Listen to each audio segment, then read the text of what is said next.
Okay. So அனைவருக்கும் வணக்கம். இப்போ இன்றைக்கி பார்க்கின்ற தலைப்பு நவகுண்டம். ஸோ 4வது தந்திரத்தில் இருக்க திருமந்திரம் 4வது தந்திரத்தில் 4வது தலைப்பாக இருக்கிறது.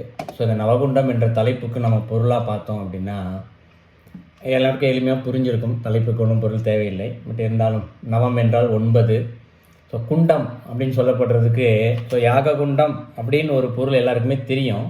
ஆனால் அதற்கு தனியான பெயர் சொல் அப்படின்னு சொல்லி பார்த்தோம்னா ஒரு பானை அப்படின்னு எடுத்துக்கலாம். தமிழில் பானை, குண்டம் என்று சொல்லப்படுறது யாகம் செய்யக்கூடிய ஒரு பானை அப்படின்னு பொருள் எடுத்துக்கிட்டாலும் அது பானைன்னே பேர் வச்சுக்கலாம் இல்லையா? யாகம் செய்யக்கூடிய பானை இல்லை வேள்வி பானை இப்படியே பேர் வச்சுக்கலாம். ஆனால் ஒரு குண்டம்னு வச்சுருக்காங்க இல்லையா? அப்போ என்ன பேரை பார்க்குறோன்னா குண்டம் என்ற சொல்லுக்கு எதனாலும் என்ன போட்டு நிரப்பினாலும் அது நிறையாத பானை என்று தான் பொருள். இந்த இடத்துல பானை என்ற சொல்லுக்கு எவ்வளவு போட்டாலும் அது நிறையான பாத்திரம் என்ற ஒரு பொருள். அதுதான் குண்டம் இந்த இடத்துல.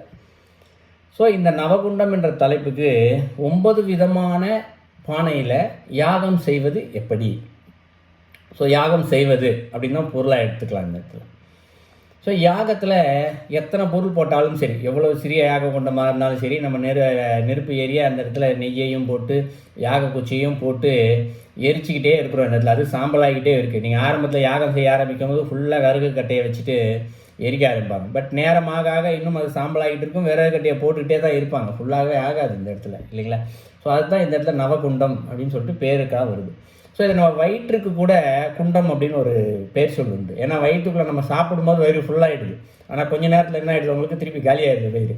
ஸோ எவ்வளவு போட்டாலும் இது நிரம்பாத ஒரு குண்டம் இது, இல்லைங்களா? ஏன்னா பொய்க்குழி தீர்ப்புன்னு சொல்லி ஒரு திருமந்திரம் பாடலே சொல்லியிருப்பார். பொய்க்குழி எவ்வளவு போட்டாலும் நிரம்பாத குழி என்று கூட ஒரு பேர் உண்டு வயிறு. அதுபோலவே இந்த உடம்புக்கும் பார்த்திங்கன்னா ஒரு குண்டம் அப்படின்னு சொல்லிட்டு ஒரு பொருள் இருக்குது. அது எப்படி அப்படின்னு சொல்லி பார்த்தோன்னா இந்த உடம்புக்குள்ளே தான் இந்த மனசு இருக்குது. இந்த மனசுன்றது ஆசைப்பட்டுக்கிட்டே இருக்குது. எதுக்காக ஆசைப்படுது? இந்த உடல் அனுபவிக்க வேண்டும் என்று தான் ஆசைப்படுது. நல்லா ட்ரெஸ்ஸு போடணும், நல்லா சாப்பிட்ணும், நல்லா மேக்கப் போட்டுக்கணும், நல்லா தலைவாரிக்கணும், இப்படி நிறைய ஆசைப்படுது இந்த உடம்புக்கு. இந்த வெளியூருக்கு போகணும், காரில் போகணும், இப்போ பெரிய பங்களாவில் இருக்கணும், தூங்கணும், இப்படி உடம்புக்கு தான் எல்லா விஷயமே ஆசைப்படுது இந்த மனசு. ஆனால் இதை ஆசைப்படுறது எல்லாத்தையும் இயன்ற அளவுக்கு அதை அனுபவிச்சுக்குது. ஆனால் அனுபவிக்க அது குறையுதா அப்படின்னு பார்த்தா இந்த பொய்க்குழி மாதிரி தான். வயிறு எப்படி எவ்வளோ சாப்பிட்டாலும் திருப்பி கேட்குதோ அது போல் இந்த ஆசை என்ன பண்ணுது, இன்னும் கொடுன்னு சொல்லிட்டு உடம்பு கேட்டுகிட்டே இருக்குது இந்த இடத்துல. ஸோ இப்படிப்பட்ட இந்த உடம்பில் இதை யாகம் செய்தால் என்னென்னலாம் அனுபவம் கிடைக்கும், அதை எப்படி செய்வது, என்னென்ன அனுபவம் கிடைக்கும், எப்படி இறைவனை அடையலாம் அப்படின்றத வச்சு தான் இந்த தலைப்பில் அவர் திருமலர் இதில் அருளியிருக்கிறார். இதில் பார்த்திங்கன்னா ஒரு 30 பாடல்கள் இருக்குது.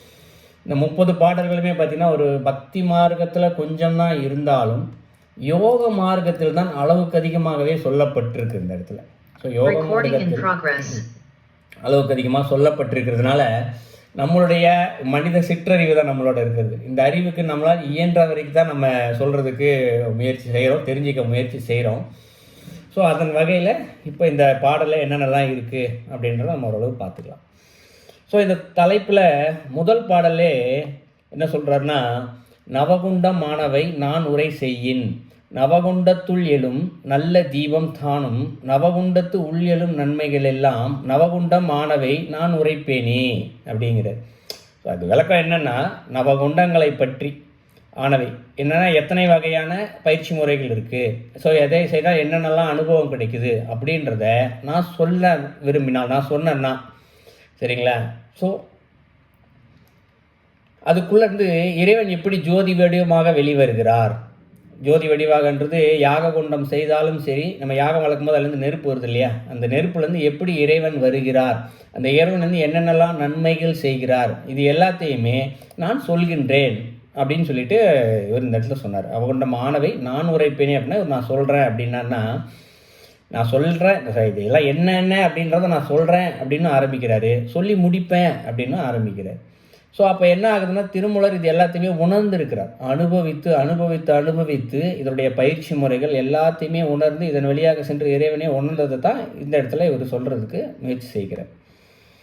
ஸோ அடுத்த பாடலே என்ன சொல்ல வர்றார் அப்படின்னா, உரைத்திடும் குண்டத்துள்ளே முக்காலும் நகைத்து எழு நற்கோண நன்மைகள் 5 பகைத்திடும் முப்பரம் பார் அங்கியோடே மிகைத்திடும் குண்டங்கள் மேலறியோமே அப்படிங்கிறார் இந்த இடத்துல.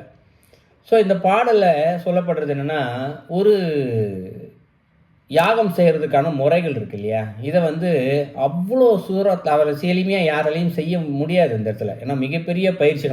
நான் சொல்லும்போது உங்களுக்கு தெரிஞ்சிடும் இந்த இடத்துல எவ்வளோ கடினமான பயிற்சியாக இருக்கும் அப்படின்னு. இது வந்து ஒரு குரு வந்து எப்படி சொல்லி கொடுக்குறாரோ அதன்படி தான் இந்த இடத்துல நம்ம செய்யணும் ஃபஸ்ட்டு விஷயம். ஏன்னா உரைத்திடும் குண்டத்துள்ளே அப்படிங்கிறார். போன பாட்டில் உரைப்பேனே அப்படின்னு சொல்லி முடிப்பார். ஸோ அப்போ அவர் எப்படி சொல்கின்றாரோ அதன்படி செய்கின்ற யாகம் தான் இந்த இடத்துல.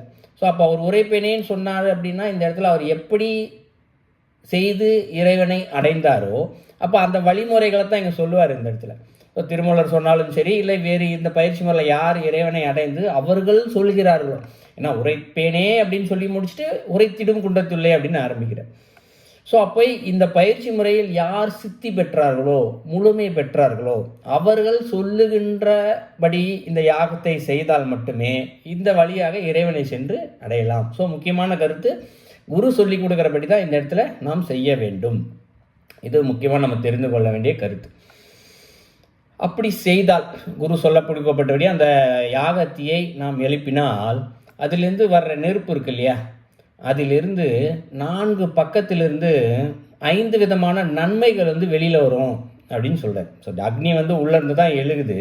அக்னி எரியறதுக்கு தேவை முக்கியமானது என்ன? காற்று.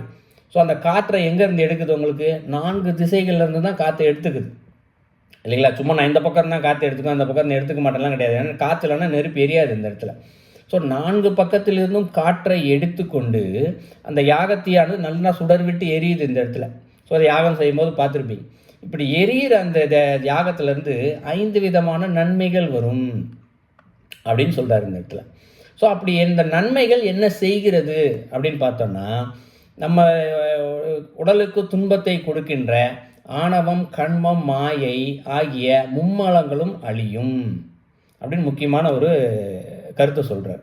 ஸோ அப்போ நம்ம சாதாரணமாக செய்யக்கூடிய நம்ம கோயில்களில் நம்ம இப்போ நம்ம கோயிலுக்கு பல இடத்துங்களில் போயிருப்போம். போகும்போது கோயிலில் யாகம் செஞ்சுக்கிட்டு இருப்பாங்க.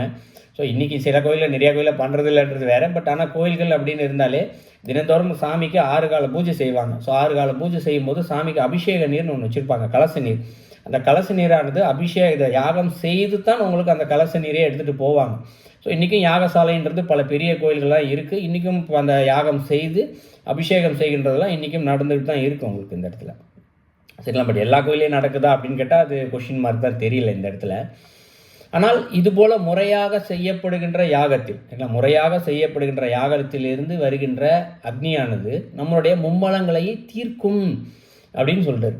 இது சொன்னது மட்டும் இல்லாமல் என்ன சொல்கிறாரு, இந்த யாகத்துக்கான முறை இருக்கு இல்லையா, இந்த நவகுண்டத்தில் செய்யப்படும் யாகத்திற்கு மேலான யாகம் யாம் ஒன்றையுமே அறியவில்லை அப்படின்னு சொல்கிறார். ஸோ அப்படின்னா நிறையா இறைவன் அடைவதற்கு ஆயிரக்கணக்கான பயிற்சி முறைகள் இருக்குது. இந்த பயிற்சி முறையில் இது வந்து மிகவும் மேலானதாக நான் பார்க்கிறேன். இதை விட மேலானது ஒன்று இருக்கா அப்படின்னு கேட்டால் தெரியல, அப்படி நான் அறியலை அப்படிங்கிறார். ஸோ இல்லை அப்படின்னு சொல்லலை இந்த இடத்துல, நான் அறியலை, எனக்கு அறியலை அப்படின்னு சொல்லி முடிக்கிறார். ஏன் வந்து யாகத்துக்கு இவ்வளோ ஒரு முக்கியத்துவமாக சொல்கிறார் இந்த இடத்துல? ஏன்னா எவ்வளோ பயிற்சி முறைகள் இருக்குது, இது மட்டும் மிக மேலானதாக சொல்கிறாரு அப்படின்னு சொல்லி பார்த்தோம் அப்படின்னா, இந்த யாகம் வந்து நிறையா பார்த்துருப்போம் நம்ம இல்லைங்களா. யாகத்தை நிறையா பார்த்துருப்போம். இந்த யாகத்தில் வந்து 2 வகையாக பார்க்கலாம்.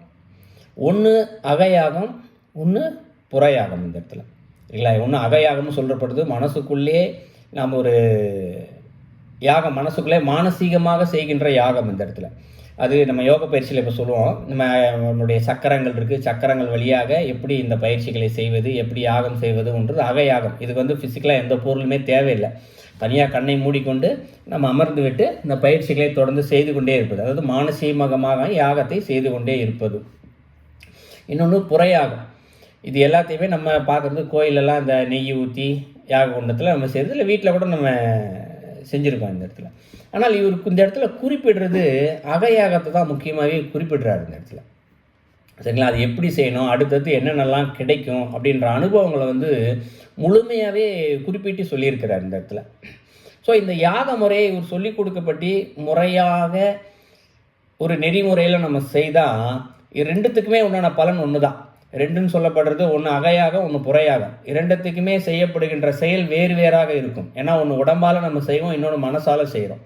ஆனால் அதற்கான பலன் ஒன்று, என்ன ஒன்று? அது இறைவனை அடைவது மட்டும்தான் இந்த இடத்துல. சரிங்களா?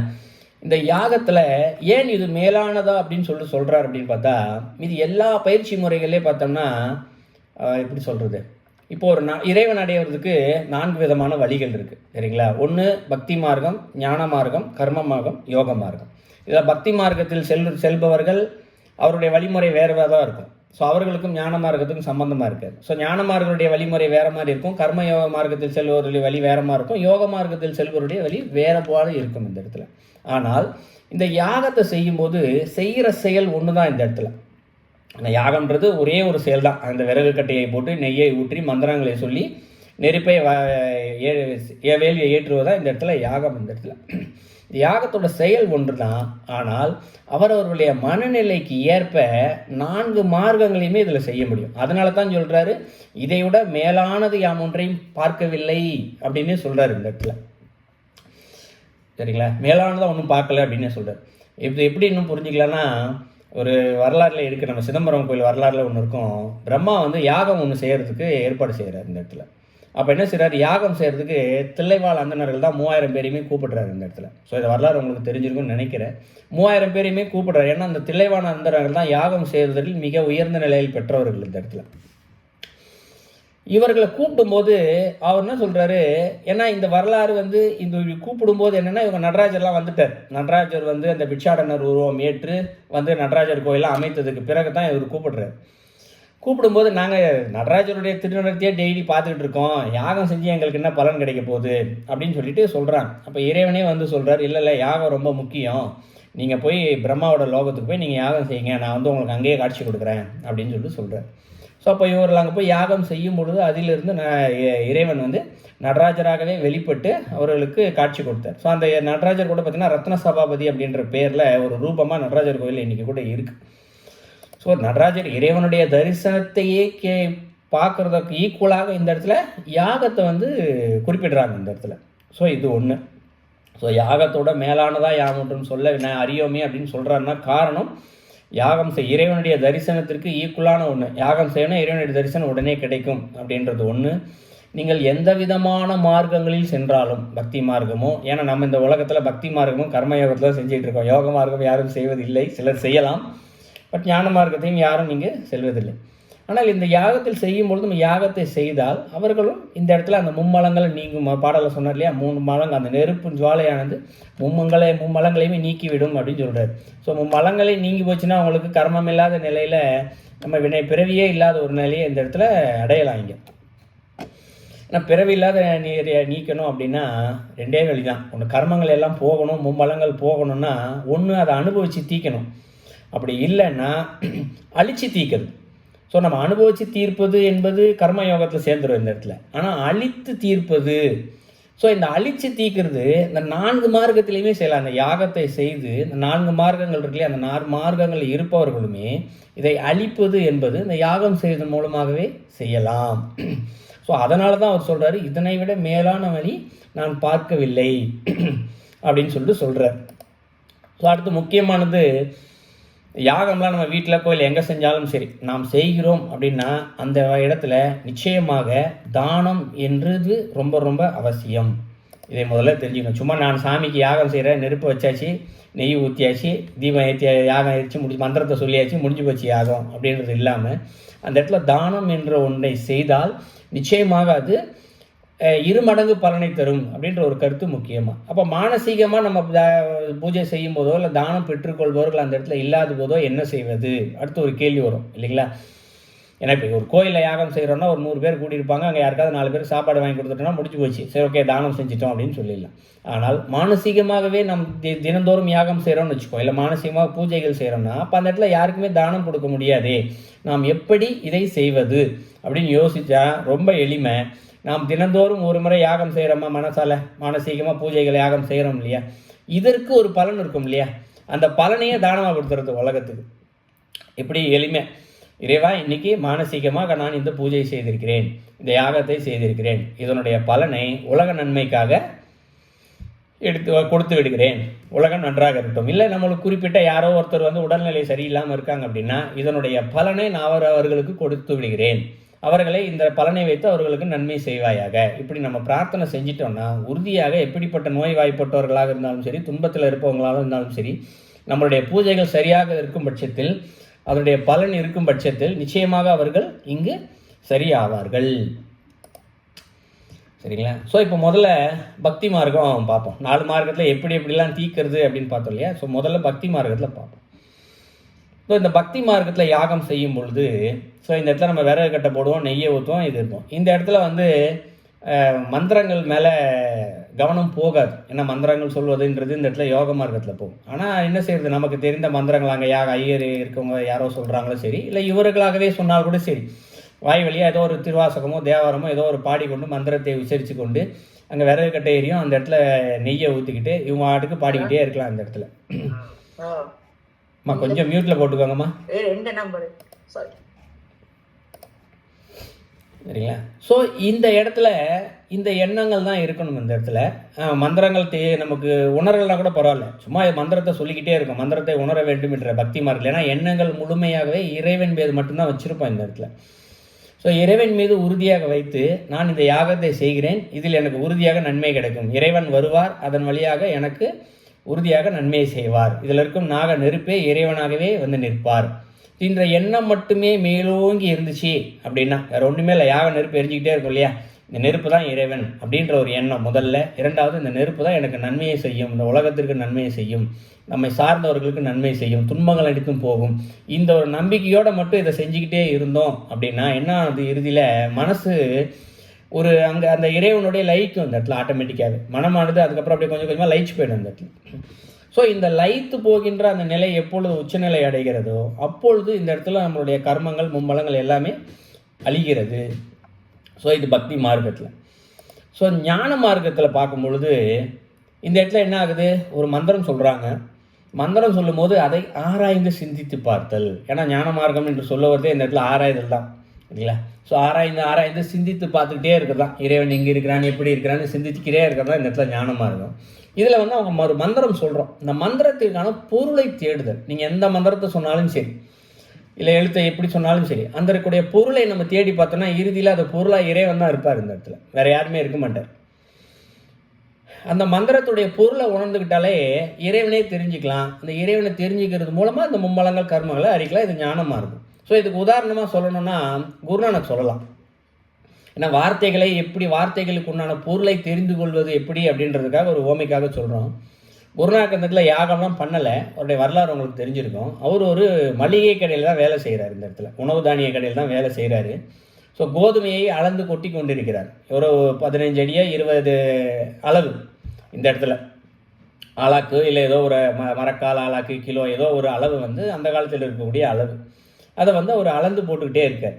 அப்போது 1, 2, 3 எண்ணிக்கொண்டே இருக்கிறார். இந்த இடத்துல 13 என்ற எண் வரும்போது மட்டும் தேரா அப்படின்ற ஒரு ஆங்கில இந்தி வார்த்தை வருது. ஸோ தேரா என்றால் அதற்கு இன்னொரு பொருள், எண்ணிக்கையிலும் இது தேரா என்றால் 13 தான். ஆனால் அதே நேரத்தில் தேரா என்ற வார்த்தைக்கு சரியான பொருள் உனக்கு உண்டானவன் அப்படின்னு ஒரு பொருள் இந்தியில். ஸோ ஹிந்தி தெரிஞ்சவங்களுக்கு தெரியும், இது உனக்கு உண்டானவன் அப்படின்றது அவருக்கு தோணுது. அந்த வினாடி அந்த வார்த்தைக்கான பொருளை அவர் உணர்ந்த அடுத்த வினாடி அவருக்கு என்ன தோணுது, அப்போ நான் உனக்கு உண்டானவன் என்றால் இந்த உடம்பு நான் இல்லை, இந்த உடை நான் இல்லை, இந்த எண்ணம் நான் எதுவும் இல்லை, ஸோ மொத்தத்தில் நான் எதுவுமே இல்லை, நிர்மூலமாக இருக்கிறேன், இது எல்லாமே ஒன்று தான் அப்படின்ற ஒரே ஒரு வினாடியில் அவர் உணர்ந்துடுறார். உணர்ந்த அடுத்த வினாடி தான் அவருடைய பார்த்தீங்கன்னா தலையை சுற்றி ஒளிவட்டம்லாம் வருது. இல்லைன்னா அவர் தன்னை மறந்து அந்த அளந்து கொட்டிக்கிட்டே இருக்கார். கோதுமைலாம் கீழே போகுது. ஏன்னா அவர் லயிச்சிட்டார் இந்த இடத்துல, அந்த மந்திரத்தோட பொருளை உணர்ந்து அந்த பொருளே லயிச்சு போகிறார் இந்த இடத்துல. ஸோ அப்போ அந்த கடை முதலாளி வந்து பார்க்குறாரு, கோதுமைலாம் கொட்டுதே, ஏதோ எட்டி பார்க்குறாரு, அடிக்கிறதுக்கு வராரு, திட்டுறதுக்கு வராரு. ஒரு தலையை சுற்றி ஒளிவட்டம் வருது. அப்படியே அவரை பார்த்து மிரண்டு போய் ஏதோ ஒரு பெரிய ஞானிப்பான்னு சொல்லிட்டு அதுக்கப்புறம் அவர் தான் அவருடைய உலகத்துக்கு தெரிய வருது குருநானக்னா யார் அப்படின்னு சொல்லிட்டு. ஸோ இது போலவே மந்திரத்தில் இருக்க பொருளை தெரிந்து உணர்ந்து லயித்தோம் அப்படின்னா அதன் வழியாக இந்த இடத்துல மும்மலம் கர்மம் எல்லாமே அழிஞ்சுவிடும். ஏன்னா குருநானக்கு தேரான்ற ஒரு வார்த்தையை பொருளை தெரிஞ்சுக்கிட்டோன்னே எல்லாமே அழிஞ்சு போச்சு. அவருக்கு அந்த மும்மலம் கர்மம் எல்லாமே அழிஞ்சு போச்சு. ஞானியாக தான் இருந்தார் கடைசி வரைக்கும். ஸோ அதுபோல் இந்த ஞான மார்க்கத்தின் வழியாகவும் நாம் இந்த இடத்துல மும்மலங்கிறது இறைவனே அடையலாம் அப்படின்றது ஒன்று. அடுத்து கர்மயோகம் அப்படின்னு சொல்லப்படுவது பலன்கள் எதிர்பார்க்காமல் செய்யப்படுவது இந்த இடத்துல. சரிங்களா? இப்போ யாகம் செய்கிற ஒருத்தர் உட்கார்றார், அவர் வந்து பலன் எதுவுமே யோசிக்கவே கூடாது. நம்ம வந்து யாகம் செய்யணுன்றது மட்டும் தெரியும், என்னால் பக்தி செலுத்த முடியாது, ஆராய்ச்சி பண்ண முடியாது அப்படின்னா என்ன பண்ணணும்? அதற்கான வழிமுறைகள் சொல்லப்பட்டிருக்கும்.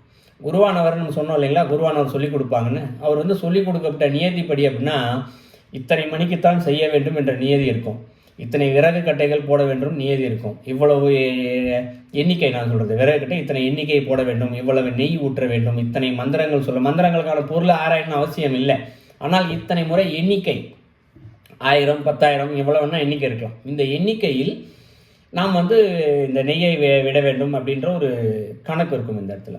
ஏன்னா இந்த இடத்துல இறை சிந்தனையும் அவருக்கு இருக்காது, இந்த இடத்துல சுத்தமாக கிடையாது. இந்த இடத்துல அவரை பொறுத்த வரைக்கும் இத்தனை எண்ணிக்கை விறகு போடணும், இத்தனை எண்ணிக்கை மந்திரம் சொல்லணும், இவ்வளவு நெய் ஊற்ற வேண்டும், இந்த திசையில் அமர வேண்டும். இது சாஸ்திரப்படின்னு சொல்லுவாங்க இந்த இடத்துல இல்லைங்களா, சாஸ்திரப்படின்னு சொல்லுவாங்க. ஒன்றுமே பேச மாட்டாங்க. ஆக்சுவலி அவர்களுக்கான முறைலாம் கூட இருக்குது, நிறைய இருக்குது.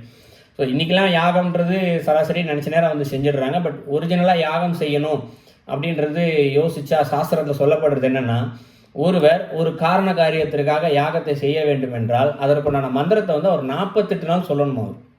48 நாட்கள் தொடர்ந்து அந்த மந்திரத்தை குறிப்பிட்ட எண்ணிக்கையில் சொல்லிக்கொண்டே இருந்து 49வது நாள் வந்து தான் உங்களுக்கு அந்த விரதம் இருந்து அந்த யாகத்தை செய்யணும். அப்படி செய்யும் பொழுது அதனுடைய பலனானது 100% கிடைக்கும். சரிங்களா? ஸோ இவர் வந்து இந்த இடத்துல பக்தி கிடையாது, மந்திரத்திற்கு பொருளை தேரல, எதுவுமே செய்யலை இந்த இடத்துல. இது வந்து கர்ம யோகம், நான் சொல்லிக்கிட்டே இருக்கேன் மந்திரத்தை, அவ்வளோதான். ஸோ இன்னும் நிறைய இருக்குது. அடி வயிற்றுலேருந்து சத்தமாக சொல்லணும், இந்த திசை நோக்கி சொல்ல வேண்டும், அப்படி இந்த திசை நோக்கி அமர வேண்டும், இத்தனை மணிக்குள்ளாக முடிக்க வேண்டும், அப்படி நிறைய விதிமுறைகள்லாம் இருக்குது. இதெல்லாம் வந்து குருவானவர் சொல்லிக் கொடுப்பார். இந்த குருவானவர் சொல்லிக் கொடுத்த நியதிப்படி சரியாக செஞ்சுக்கிட்டே இருந்தாங்க அப்படின்னா, இது ஒரு நாள் செய்கிறது இல்லை, நாட்கள் கணக்காகவே செய்கிறது இந்த இடத்துல. ஸோ எதை செய்கிறாயோ நீ அதுவாகவே ஆகிறாய் அப்படின்னு சொல்லுவோம் இல்லைங்களா. ஸோ அது போலவே இவங்க எதை செஞ்சுக்கிட்டாங்க, யாகமாக செஞ்சுக்கிட்டே இருக்காங்களோ, ஸோ கடைசியில் அதுவாகவே ஆயிடுறாங்க. அக்னிகோத்திரின்னு சொல்லுவாங்க. ஆக்சுவலி யார் தொடர்ந்து வேள்விகளை செய்து கொண்டே இருக்கிறார்களோ அவர்களை அக்னிகோத்ரி அப்படின்னு ஒரு வார்த்தையை பயன்படுத்துகிறோம். ஏன்னா அவர் அக்னியவே ஆயிடுறாரு இந்த இடத்துல. அப்போ மும்மலங்கள் வழிபட்டு கர்மாக்கள் அழிந்து இந்த இடத்துல இறைவனை அடைகிறார் அப்படின்றது ஒன்று. ஸோ யாகம் ஒன்று தான், எண்ணங்கள் தான் வேறு இந்த இடத்துல. பக்தி மார்க்கத்துக்கு ஒரு மாதிரி இருக்குது, ஞான மார்க்கத்துக்கு ஒரு மாதிரி இருக்குது, கர்மயோகத்திற்கு வேறொரு மாதிரியாக இருக்கிறது. அடுத்து யோக மார்க்கம். ஸோ யோக மார்க்கத்தை தான் இப்போ நம்ம அடுத்து ஃபுல்லாகவே பார்க்க போகிறோம். ஸோ இதை வந்து எப்படி செய்யறது, என்ன பயிற்சி இருக்குது அப்படின்றது திருமூலர் நிறையவே அருளி இருக்கிறார் இந்த இடத்துல. ஸோ இதெல்லாம் புரிஞ்சுக்கிறது கொஞ்சம் கடினம் தான். இருந்தாலும் நான் ஏற்கனவே ஆரம்பத்திலே சொன்ன மாதிரி நம்மளுடைய சிற்றறிவுக்கு எட்டிய வரை சொல்கிறதுக்கு நான் முயற்சி செய்கிறேன் இந்த இடத்துல. ஸோ அதுக்கு முன்னாடி ஒரு சின்ன இதையும் சேர்த்து சொல்லிடுறேன். ஏன்னா யாகம் செய்கிறோம் அப்படின்னு ஒன்று சொல்லிட்டோமே, இப்போ யாக பொருட்களை என்ன பொருள் வேணால் போடலாமா? ஏன்னா இன்றைக்கெல்லாம் நிறைய பொருளை போட்டுகிட்டே இருக்காங்க, கிடைச்ச பொருளை வாங்கி போடுறாங்க. ஆனால் யாக பொருளை முதல்ல சேகரிக்கிறதே ஒரு தனி இயல்பு. ஏன்னா இறைவனுடைய செயலுக்கு போனால் அவ்வளோ சிரத்தை எடுத்துக்கணும் இந்த இடத்துல. ஒரு காட்டுக்குள்ளாக இன்றைக்கெல்லாம் மரம்லாம் பார்த்திங்கன்னா யாகம் செய்யணும்னா உடனே ஒரு மரத்தை, நல்லா இருக்க மரத்தை வெட்டி காய வச்சு விற்க ஆரம்பிச்சிடுறாங்க இன்றைக்கி. பட் ஆனால் இது வந்து இயற்கையாகவே காட்டில் தானாகவே பட்டு போன மரங்கள், இல்லை ஒரு புயல் ஏதாவது ஒரு காரணத்திற்காக தானாகவே விழுந்த மரங்கள், இயற்கையாகவே விழுந்த மரங்கள், செயலிழந்த மரங்கள், இதைத்தான் நாம் உபயோகப்படுத்த வேண்டும். தூய்மையான பசும்பாலான நெய்யை சேகரித்து தான் உபயோகப்படுத்த வேண்டும். இன்னும் நிறையா வஸ்திரங்கள்லாம் போடுவாங்க. ஸோ துணி போடுவாங்க, பழங்கள் நிறையா போடுவாங்க, பூக்கள் நிறையா போடுவாங்க. இது எல்லாமே பார்த்திங்கன்னா எவ்வளோக்குள்ள சிரத்தை வேணுமோ அவ்வளோக்குள்ள சிரத்தையோடு சேகரித்து தான் இந்த இடத்துல போடணும். ஒன்று. இரண்டாவது, இப்படி போடும்போது சிலருக்கு கேள்வி எழலாம். ஏன்னா சிலருக்கு நான் தான் சொல்கிறேன், பலருக்குன்னு சொல்ல, சிலருக்குன்னு சொல்கிறேன். ஏன்னா எல்லாருக்குமே யாகம் செய்கிறதா முழுமையாக நம்புகிறோம் இந்த இடத்துல. இது யாக பொருட்கள் எல்லாத்தையும் இறைவன் ஏற்றுக்கிறாரு அப்படின்னு சொல்லிட்டு. அப்போ சிலர் வந்து என்ன கேட்பாங்க, இது அபிஷேகம் பண்ணுறது கூட கேட்பாங்க. ஆக்சுவலி எதுக்கு இவ்வளோ பொருளை நெருப்பில் போட்டு வீணடிக்கிறீங்க, எதுக்கு இவ்வளோ பொருளை அபிஷேகத்துக்கு போட்டு வீணடிக்கிறீங்க அப்படின்னு ஒரு கேள்வி வந்து அவங்க கேட்பாங்க. ஸோ அவர்களுக்கு என்ன பதிலாக சொல்லலாம் அப்படின்னு பார்த்தா, ஏன்னா அவர்களுக்கு முதலில் நம்பிக்கை இல்லை, இங்கே இறைவன் வருவார், இதை பெற்றுக்கொள்வார் என்ற நம்பிக்கையே முதல்ல இல்லை. அதனால்தான் அவர்கள் அப்படி ஒரு கேள்வியை கேட்கிறார்கள் இந்த இடத்துல. ஸோ இதை நம்புகிறவங்க, ஸோ இந்த இடத்துல சாட்சாத் நான் யாகம் செய்கிறேன், இந்த இடத்துல இறைவனே அப்படியே வருகிறார், இங்கே வருகிறவர் அந்த பொருள் தான், ஸோ நான் கொடுக்கக்கூடிய பொருளை இந்த இடத்துல பெற்றுக்கொள்வார் அப்படின்ற எண்ணம் உறுதியாக யாருக்கு இருக்கிறதோ அவர்களுக்கு இந்த எண்ணம் உறுதியாக வராது. உறுதி இல்லாதவங்க தான் இது போல் பேசிகிட்டே இருப்பாங்க. இது அவருடைய மனநிலையை பொறுத்து. சரிங்களா? ஸோ இறைவன் என்ன பண்ணுறாரு, அவருக்கு இந்த பொருள் தேவையா, நம்ம யாகத்தில் போடுற பொருளும் அபிஷேகம் போடுற பொருளும் அவருக்கு தேவையா? அவர் தான் எந்த தேவையுமே இல்லாதவர் ஆகிட்டு. ஸோ அப்போ இறைவனுக்கு எதுக்கு இதெல்லாம் செய்கிறோம் அப்படின்னு சொல்லி பார்த்தோன்னா, இறைவனை இதை பெற்றுக்கொண்டு அதனுடைய தன்மைகளை பெற்றுக்கொண்டு தான். இப்போ ஆப்பிள் இந்த சைடு நம்ம ஒரு யாக குண்டத்தில் போடுறோன்னா அந்த ஆப்பிளை வந்து அப்படியே அவர் வாங்கிக்கிறாரா? இல்லை, ஆப்பிளுடைய தன்மையை வந்து அவர் வாங்கிக்கிறார், நெய்யுடைய தன்மையை பெற்றுக்கொள்கிறார். பெற்றுக்கொண்டு யாருக்கு தேவையோ அவர்களுக்கு அதன் தன்மையாக மாற்றி கொடுக்கிறார். இப்போ ஆப்பிளுடைய தன்மை இங்கே பெற்றுக்கிட்டாரா? இன்னொரு பக்கமாக இன்னொரு யாராவது ஒருத்தர் பசியோடு இருக்கிறார், இல்லை யாராவது ஜீவராசிக்குன்னா நமக்கு தான் வந்து மனிதர்கள் விலங்குகள் தனியாக பிரித்து பார்க்குறோம். இறைவனை பொறுத்த வரைக்கும் எல்லாருமே ஒரே தான். எந்த ஈய கொசு, எந்த காற்றுக்குள்ளே இருக்கும் கல்லுக்குள்ளே இருக்கும் தேரைக்கு கூட இறைவன் எல்லாருமே, இறைவனை பொறுத்த வரைக்கும் எல்லாம் ஒரே உயிர் தான். ஏன்னா எல்லாமே அவருடைய குழந்தைகள் தான். ஸோ கல்லுக்குள்ளே இருக்க தேரைக்கு வந்து எப்படி படி அளக்கிறார் இறைவன் இல்லையா? நம்ம படிச்சிருக்கோம் இல்லையா? கல்லுக்குள்ளே இருக்கும் தேரைக்கும் படியளக்கும் இறைவன் அப்படின்னு படிச்சிருப்போம். காட்டுக்குள்ளே எவ்வளோ ஜீவராசி ஆயிரக்கணக்கான வருடங்களாக இருக்குது. ஒரு மழை, புயல், வெள்ளம், சாதாரண ஒரு மழை வந்துச்சுனாலே போதும் மனிதர்களுக்கு ஒரு வாரம் உணவு கிடைக்க மாட்டேங்குதுங்க இன்றைக்கி இருக்க காலகட்டத்தில், இல்லைங்களா? மனுஷன் இவ்வளோ பயிர் செய்கிறான் இந்த இடத்துல, அதை பாதுகாத்து வைக்கிறதுக்காக நிறையா ரூம் நிறையா கட்டுறான், அதை ஏசி போட்டு என்னென்னமோ செய்கிறாங்க உணவெல்லாம் பாதுகாத்து வைக்கிறது. அப்படி இருந்தே பல நேரங்களில் மனுஷனுக்கு உணவு கிடைக்க மாட்டேங்குது. ஆனால் இந்த இடத்துல விலங்குகள் எந்த பயிரையும் உற்பத்தி செய்வதில்லை, அதை பாதுகாத்து வைப்பதில்லை. ஆனால் பாருங்க, இறைவன் பால் படைக்கப்பட்ட எல்லா ஜீவராசிகளுக்குமே இங்கே உணவு கிடைச்சிக்கிட்டே இருக்குது. எப்படி கிடைக்கிது அப்படின்னா, நாம் செய்யப்படுகின்ற இந்த யாகங்களினாலும் பூஜைகளினாலும் அபிஷேகங்களினாலும் இதயநாத தன்மையை பெற்றுக்கொண்டு இதை மற்ற எல்லா ஜீவராசிகளுக்குமே கொடுத்துக்கிட்டே தான் இருக்கார். ஸோ அப்போ இது நடக்கலை அப்படின்னா என்ன ஆகும்? அந்த ஊர் கொஞ்சம் கொஞ்சமாக உங்களுக்கு பஞ்சத்துக்கு அடி போக ஆரம்பிச்சிடும். ஸோ அதைத்தான் இன்னொரு பாடலில் கூட சொல்லுவார். முன்னவனார் கோயில் பூசைகள் முட்டிடின் மன்னருக்கு தீங்குல வாரி வளம் குன்றும் கண்ணம் களவு மிகுதிடும் காசினி எண்ணறு நந்தி எடுத்து உரைத்தானே. என்னுடைய குருவாக இருக்கக்கூடிய இறைவனே சொன்னார். இப்போ காலையில் தான் இதை வச்சு பேசிகிட்டு இருந்தோம் நம்ம வகுப்பில். ஐயா தான் அந்த பாட்டை எடுத்து கொடுத்தாங்க. ஸோ இறைவனே இந்த இடத்துல குருவாக வந்து கொடுக்குறாரு, இந்த சொல்கிறாரு இந்த இடத்துல. ஸோ பூஜைகள்லாம் நீ நடக்கலை அப்படின்னா, யாகங்கள் பூஜைகள் அபிஷேகங்கள் இதெல்லாம் எதுவுமே நடக்கலை அப்படின்னா முதல்ல மன்னருக்கு தான் தீங்கு. நாட்டில் இருக்க வளம்லாம் குறைஞ்சி போவோம். ஸோ திருடர்கள் அதிகமாகி போவார்கள். திருடன் அதிகமாக போகிறான், சாப்பாடு இல்லை, அப்போ அவன் சாப்பிட்ணும், என்ன பண்ணுவான், கேட்டால் கொடுக்க மாட்டாங்க, நல்லா திட்டிக்கிறான் அந்த இடத்துல. ஸோ இது எல்லாமே அதிகமாகிறதுக்கு மூல காரணம் என்ன? கோயிலில் இருக்கக்கூடிய அந்த பூஜைகள் யாகங்கள் அபிஷேகங்கள் இதெல்லாம் நிப்பாட்டுறதுனால தான். ஸோ அப்போ இறைவனுக்கு இங்கே அபிஷேகம் செய்வதும் யாகம் செய்வதும் வீணாக போகிறதா அப்படின்னு கேட்டால் நிச்சயமாக இல்லை. ஏதோ ஒரு வகையில் இங்கு உலகத்திற்கு நன்மையை கொடுத்து கொண்டே தான் இருக்கிறது. ஸோ அதனால் நம்ம வந்து இந்த இடத்துல இவ்வளோ பொருள் அபிஷேகம் பண்ணி வீணாக்கிறமே அப்படின்ற எண்ணம் நிச்சயமாக வேண்டாம், இல்லை? ஸோ இது வரைக்கும் யாகம் வரைக்கும் பார்த்தோம் நம்ம. இப்போ அடுத்து இதனுடைய பயிற்சி முறைக்கு போகலாம். ஸோ திருமந்திரத்தில் சொல்லப்படுது. ஸோ நிறைய பயிற்சி முறைகள் சொல்லப்படலை, ஏன்னா அது புரிஞ்சுக்கிற நிறையா பயிற்சி சொல்லப்பட்டிருக்கு, நம்மால் முயன்ற வரைக்கும் தான் இங்கே சொல்கிறோம். இங்கே ஸோ இந்த பயிற்சி முறைகள் எல்லாமே குருவினால் மட்டும் கற்றுக்கொள்ள முடியும் அப்படின்றது ஒன்று. ஏன்னா அவர்கள் சொன்னால்தான் நம்ம வந்து நம்ம அடுத்த இடம் அப்படின்றது இந்த பயிற்சி முறைகளை முன்னேற்றம். ஏன்னா இப்போ 1வது படிக்கிறோம், பாஸ் ஆனால் தான் 2வது முடிச்சோன்னே 3வது அப்படின்னு போகிற மாதிரி இந்த பயிற்சி முறைகளையும் ஸ்டேஜஸ் இருக்குது. 1, 2, 3 அப்படின்னு சொல்லிட்டு நிறைய ஸ்டேஜஸ்லாம் இங்கே இருக்குது. அப்போ குரு இல்லையே, நான் அப்போ கற்றுக்க முடியாதா? அப்போ நான்லாம் யாகமே செய்யக்கூடாதா, செய்ய முடியாதா, அப்போ இதனால் இறைவன் அடைய முடியாதா இப்படின்னு அடுத்த கேள்வி பலருக்கு தோணலாம். ஆனால் நமக்கு தெரிந்ததை, ஏன்னா திருமந்திரம் சின்ன சின்ன விஷயங்கள் சொல்லி கொடுத்துருக்கு. ஏன்னா இப்போ நம்ம சொன்னோம் இல்லையா, யாகம் செய்வது எப்படின்றது சின்ன சின்ன வழிமுறைகள் சொல்லியிருக்கோம். பக்தி மார்க்கத்தில் எப்படி செய்கிறது, கர்ம யோகத்தில் எப்படி செய்கிறதுன்று முன்னாடி சொன்னோம் இல்லையா, சிம்பிளாக. அது நமக்கு தெரிந்தவரை நிச்சயமாக நாம் இங்கு யாகத்தை செய்தோமே ஆனால் நிச்சயமாக உறுதியாக அதன் விளைவாக இறைவனாக இருக்கக்கூடியவர் நமக்கு ஏதேனும் ஒரு வகையில் உறுதியாக ஒரு குருவை அனுப்பி வைப்பார். அப்படி இல்லை அப்படின்னாலும் சரி, ஏதாவது ஃபிசிக்கல் குரு கிடைக்கலாம் சரி, மானசீகமாக நமக்கு உள்ளிருந்தே இந்த இடத்துல உணர்த்துவார். ஸோ அதன் வழியாக நாம் இந்த பயிற்சி முறைகளை செய்யலாம். ஸோ செய்து இந்த தலைப்பில் கொடுக்கப்பட்டபடி இறைவனை சென்று அடையலாம். அதையும் நம்ம தெரிஞ்சுக்கணும். ஏன்னா இப்படிலாம் சொல்கிறீங்களே, இதை நம்ம எப்படி செய்யவே முடியாது அப்படின்னு யோசிக்க வேணாம். தாராளமாக இயன்ற வரைக்கும் நாம் இங்கு செய்யலாம். ஏன்னா இந்த இடத்துல யாகம் செய்யணும்னா யாராவது பிராமணர்கள் தான் அழைச்சிட்டு வரணும், அவங்க தான் மந்திரம் சொல்லுவாங்க, அவங்க தான் யாகம் செய்வாங்க, நமக்கு தெரியாது அப்படின்ற எண்ணம் பலருக்கு இந்த இடத்துல இருக்குது. இதெல்லாம் யாகம் இல்லை, பிராமணர்களாம் செய்ய முடியாதுன்ற ஒரு கருத்து இருக்குது. அப்படி எதுவுமே கிடையாது. இந்த இடத்துல ஒரு ஓம குச்சி வச்சு நெருப்பை ஊற்றி நெய்யை ஊற்றி ஒரு கற்பூரத்தை போட்டு எரிச்சு நமக்கு தெரிந்த மந்திரங்களை சொல்லலாம். இந்த இடத்துல தேவாரம், திருவாசகம், திருமந்திரம், திருப்புகழ்னு நிறைய பாடல்கள் இருக்குது. இது எல்லாமே மந்திரம் தான். மந்திரம்ன்றது சமஸ்கிருதம் மட்டும் மந்திரம் கிடையாது, இதெல்லாம் மந்திரம் தான். உங்களுக்கு திருமந்திரம் என்ற பேரே இருக்கே உங்களுக்கு இந்த பாடல்லாம். நமக்கு தமிழ் தெரியும், இந்த தமிழ் படிக்கும்போது இந்த வார்த்தையாக பார்க்குறோம், இல்லை செய்யுள் அப்படின்னு சொல்லிடுறோம். ஆனால் இதுவும் ஒரு வார்த்தையும் ஒரு எழுத்தும் மந்திரம் தான் இந்த இடத்துல, சரிங்களா? ஸோ அதனால் இதை செய்யலாம். ஸோ பாடலில் 1017வது பாடல் தான் முதல்ல ஒரு பயிற்சி முறை மட்டும் சொல்கிறாரு இந்த இடத்துல. ஸோ அதில் என்ன சொல்கிறாருன்னா, மேலறிந்து உள்ளே வெளி செய்த அப்பொருள், காலறிந்து உள்ளே கருத்து உற்ற செம்சுடர், பாரறிந்து அண்டம் சிறகு அற நின்றது, நான் அறிந்து உள்ளே நாடிக்கொண்டேனே அப்படிங்கிறார். ஸோ ஆரம்பிக்கும் போது மேலறிந்து உள்ளேங்கிறார், ஒரு விஷயத்தை அப்போ தான் ஆரம்பிக்கிறார். நாலாவதில் முடிக்கும் போது நாடிக்கொண்டேனே, இறைவனை நான் தேடி அடைஞ்சிக்கிட்டேன் அப்படிங்கிறார். ஸோ பாடலுக்கு பொருளாக என்னென்னா, மேலறிந்து உள்ளே, மேலென்று சொல்லப்படுறது இந்த இடத்துல ஆகாசம்தான்.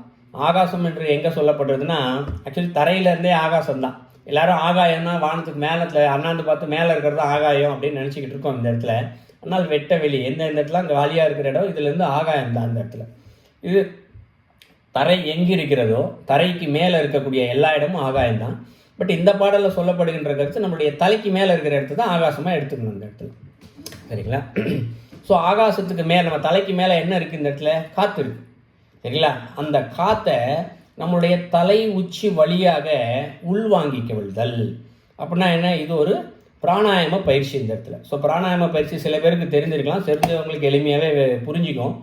ஸோ புரியாதவங்களுக்கு நம்ம சொல்லணும்னா, மூக்கு வழியாக நம்ம காற்றை சுவாசிக்கிறோம் இல்லையா? ஸோ இதை நம்ம உணர்றோம், சிறு வயதுலேருந்து உணர்ந்திருக்கோம். இதே போல் ஒரு தலை உச்சி வழியாக காற்றை உள்ளே வருவது போல நாம் ஒரு எண்ணத்தை வைத்துக்கொள்ளோம் இந்த இடத்துல. ஒரு எண்ணம் தான் இந்த இடத்துல, வேறு ஒன்றுமே கிடையாது. இது போல் என்னுடைய காற்று இது போல் வருகிறது, தலை உச்சி வழியாக என்னோட உள்ளுக்குள்ளே வருகிறது அப்படின்னு ஒரு சும்மா ஒரு எண்ணம். அதை மட்டும் நான் செய்து கொண்டே இருந்தோமேனால் இந்த பயிற்சி குறைஞ்சது ஒரு 10-15 நாள் செய்தாலே போதும். அதற்கு பிறகு செய்கிறவர்களுக்கு தலை உச்சியில் சின்னதாக ஒரு உறுத்தல் மட்டும் ஏற்படும். அது அவர்களுடைய சாதக தன்மைக்கு ஏற்ப ஒரு சிலருக்கு ஒரு நாளையில் வரலாம், ஒரு சிலருக்கு 10 நாளாம் ஆகும், ஒரு சிலருக்கு 1 மாதம் ஆகும். ஆனால் அதிகபட்சம் 6 மாதத்திற்குள்ளாக அந்த இது வந்துடும் உங்களுக்கு. சரிங்களா? ஒரு பாவனை தான் இது. தலை உச்சிக்கில் இது காற்று போகிற மாதிரி ஒரு பாவனை செஞ்சுக்கிறது. மனசாலேயே நம்ம பாவனை செஞ்சோம் அப்படின்னா உறுதியாக பாவனையானது வரும். ஏன்னா எதை செய்கிறாயோ அதுவாகவே ஆகிறாய், எதை நினைக்கிறாயோ அதுவாகவே ஆகிறான்ற மாதிரி என்ன நினைக்கிறோம், பாவனை உள்ளுக்குள்ளே காற்று வருதுன்னு பாவிச்சு நம்புகிறோம். இந்த இடத்துல நம்பி செய்யும் பொழுது, பயிற்சி முறையை செய்யும் பொழுது தலைவலியாக காற்று போகும் உண்மையாகவே.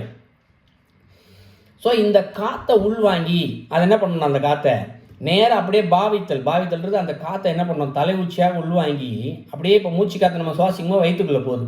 ஸோ கழுத்து வரைக்கும் பாவனை செய்யலாம். கழுத்து கீழே தானாகவே இப்போ நம்ம காற்று வயிற்றுக்குள்ளே போகிறதுனால அது இயல்பாகவே வந்துடும் உங்களுக்கு. அதுவும் பாவனை தான். கொண்டு போய் வயிற்றுக்கு கீழே இருக்க மூலாதாரத்திற்கு கொண்டு சென்று அங்கே இருக்க குண்டலினி சக்தியை எழுப்புறது. இதான் ஒரு பயிற்சி முறையாக சொல்கிறேன். காற்றை கொண்டு போய் நம்மளுடைய குண்டலி சக்தி நம்ம முதுகெலும்பு கீழே இருக்கு இல்லைங்களா, 7ஆம் முதல் சக்கரம் இருக்கு இல்லையா, அந்த இடத்துல போய் அந்த காற்றை வைக்கணும். வைத்தல்னு சொல்கிறத விட இடித்தல் அப்படின்னு சொல்லணும். ஒரு காற்றை கொண்டு போய் இப்படி இடிக்கிற மாதிரி, காற்றை கொண்டு போய் இடிக்கிற மாதிரி பாவனை செய்யணும். இதை தொடர்ந்து செஞ்சுக்கிட்டே இருந்தோம் அப்படின்னா என்ன ஆகும், அந்த இடத்துல ஒரு ஹோல் விடும்.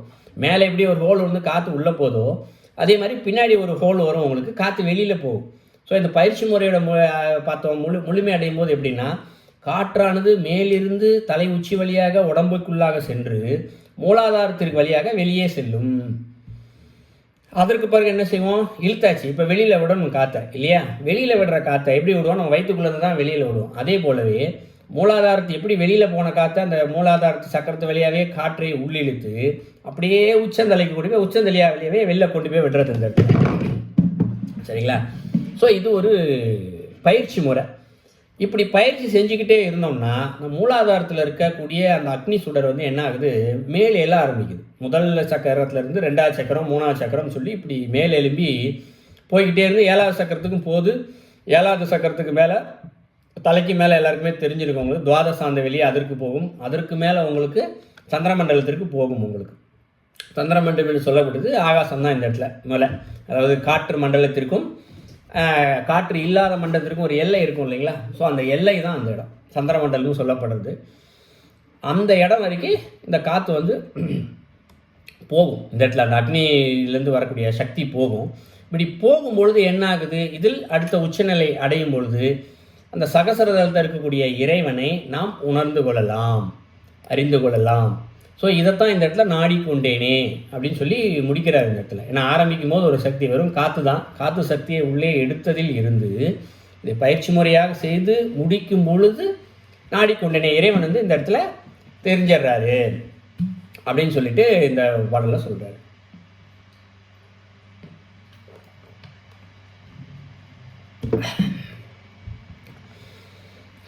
ஸோ அடுத்தது அப்படி இறைவன் வந்து இருக்கிறாரு அப்படின்றத நம்ம உணர்ந்துட்டோம் இல்லையா? நாடிக்கொண்டேனே அப்படின்னா இப்போ இறைவன் ஒருத்தர் இருக்கிறாருன்றது இந்த இடத்துல தெரிஞ்சு அவர் நாடிக்கொண்டேனேன்னு முடிச்சிட்டாரு இந்த இடத்துல. ஏன்னா திருமலர் அவர் இறைவனை அடைஞ்சிட்டாரு.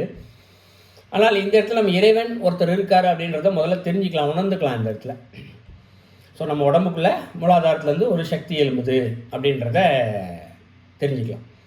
ஸோ அடுத்த பாடல் என்ன சொல்கிறாரு, இப்படி எழுப்புகின்ற இந்த ஜோதி, ஏன்னா உள்ளேருந்து ஒரு மூலாதார சக்தி இருக்கு இல்லைங்களா, இந்த ஜோதி வடிவான இந்த சக்தியை வைத்து என்ன செய்யலாம், அதோடைய உச்சநிலையில் என்னென்ன செய்ய முடியும் அப்படின்னா என்ன சொல்கிறாரு, 7 அண்டங்களையும் உருவாக்கலாம், அழிக்கவும் செய்யலாம். ஸோ 7 அண்டங்களையே உருவாக்கலாங்கிறாரு இந்த இடத்துல. ஸோ 7 அண்டங்களையும் உருவாக்கி, ஏன்னா 14 உலகம்னு நம்ம சொல்லுவோம். இந்த 14 உலகங்களையும் நாம் தனியாக உருவாக்கவும் செய்யலாம், அழிக்கவும் செய்யலாம் அப்படின்னு சொல்கிறாரு. ஒன்று. இரண்டாவது, வேதங்கள் எல்லாமே இறைவனுடைய ரூபம் தான் வேதம் இந்த இடத்துல இல்லையா? வேதங்களாக இருக்கிறது இந்த இடத்துல இறைவன் தான் இந்த இடத்துல. ஸோ இந்த வேதங்களாக இருக்கிறதும் அந்த இறைவன் தான், அந்த ஜோதி தான். நமக்குள்ளே இருந்த ஒரு ஜோதி வருது இல்லையா, அந்த ஜோதி தான் வேதமாகவும் இருக்குது இந்த இடத்துல, உலகமாகவும் இருக்குது அப்படின்ற ஒன்றையும் நாம் தெரிந்து கொள்ளலாம் அப்படின்னு சொல்லிட்டு என்ன சொல்கிறாரு, இது எல்லாத்தையுமே நான் ஒரு மாலை கோர்க்கிற மாதிரி இதனுடைய என்னென்னலாம் நடக்கும் அப்படின்றத ஒரு மாலை மாதிரி கோர்த்து சொல்கிறேன் அப்படின்னு சொல்கிறார். ஏன்னா சொல்லி முடிக்கிற நூலாக கோர்த்துமே அப்படின்னு சொல்லி முடிப்பார் இந்த பாடலில். ஸோ அப்போ என்ன சொல்ல வர்றாருன்னா, ஒரு ஜோதி ஒன்று வெளியிலேருந்து வந்துடுச்சு, அந்த ஜோதியிலேருந்து 7 உலகங்களை அழிக்கிறதுக்கான சக்தியும் கிடைக்கிறது, ஆக்கிறதுக்கான சக்தியும் கிடைக்கிது ஒன்று. இரண்டாவது, இந்த உலகங்களாமே அந்த இறைவனாக தான் இருக்குது. இந்த உலகம் எப்படி செயல்படுது, வேதங்கள் ஆகமங்களின் வழியாக தான் இந்த உலகமே செயல்பட்டுக்கிட்டே இருக்குது. அப்போ அதுக்கு காரணம் இந்த ஜோதி தான் அப்படின்றத தெரிஞ்சுக்கலாம். ஸோ செய்கிற முறைகள் இருக்குது இல்லையா, முதல்ல இப்போ 1வது 2வது 3வது அப்படின்னு ஸ்டெப்பு இருக்கும் இல்லையா, இது எல்லாத்தையுமே நான் 1 2 3 சொல்கிற மாதிரி ஒரு முறைகளையும் ஒரு நூல் மாதிரி நான் கோர்த்து ஒரு மாலை மாதிரி கொடுக்குறேன் அப்படின்னு சொல்லிட்டு சொல்கிறார். ஸோ இது ஒரு சாதாரண ஜோதி தானே, இது உடம்புக்குள்ளே இருக்கார் ஒரு ஜோதி. ஆக்சுவலி அந்த பெரிய ஜோதி எப்படி வந்து ஆக்க முடியும், அழிக்க முடியும் அப்படின்னு சொல்லிட்டு ஒரு கேள்வி வந்து எல்லாருக்குமே வரலாம்.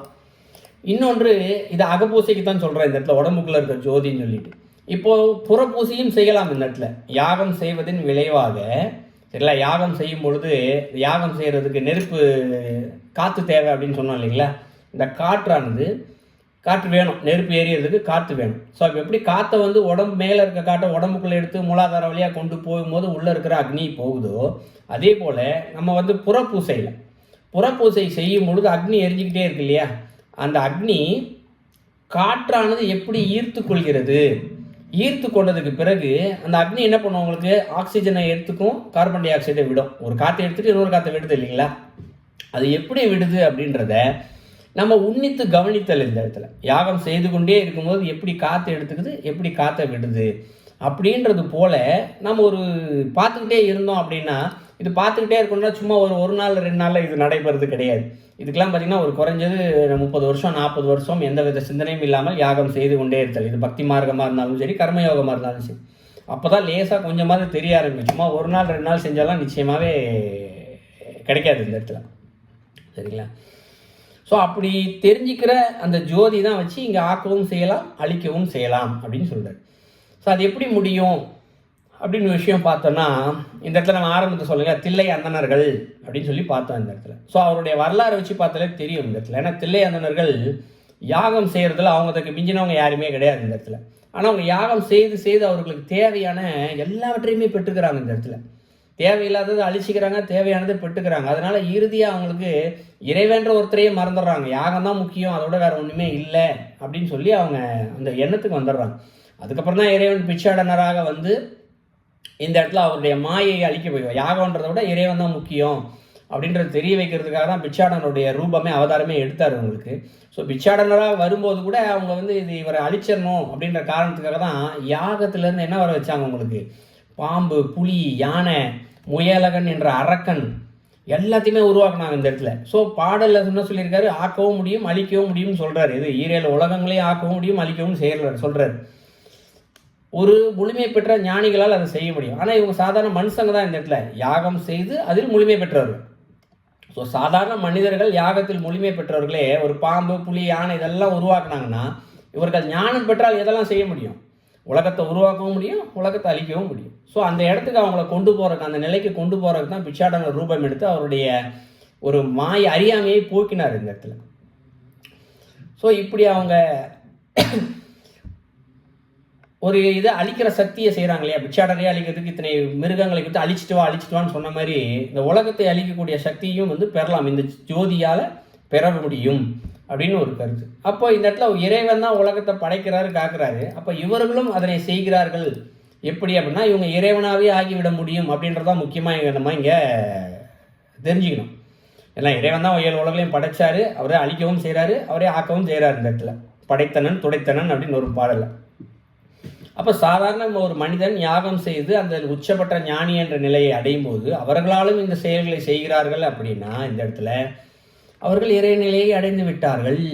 ஸோ இதான் நம்ம இந்த இடத்துல முக்கியமாக தெரிஞ்சுக்கொள்ள வேண்டிய கருத்து.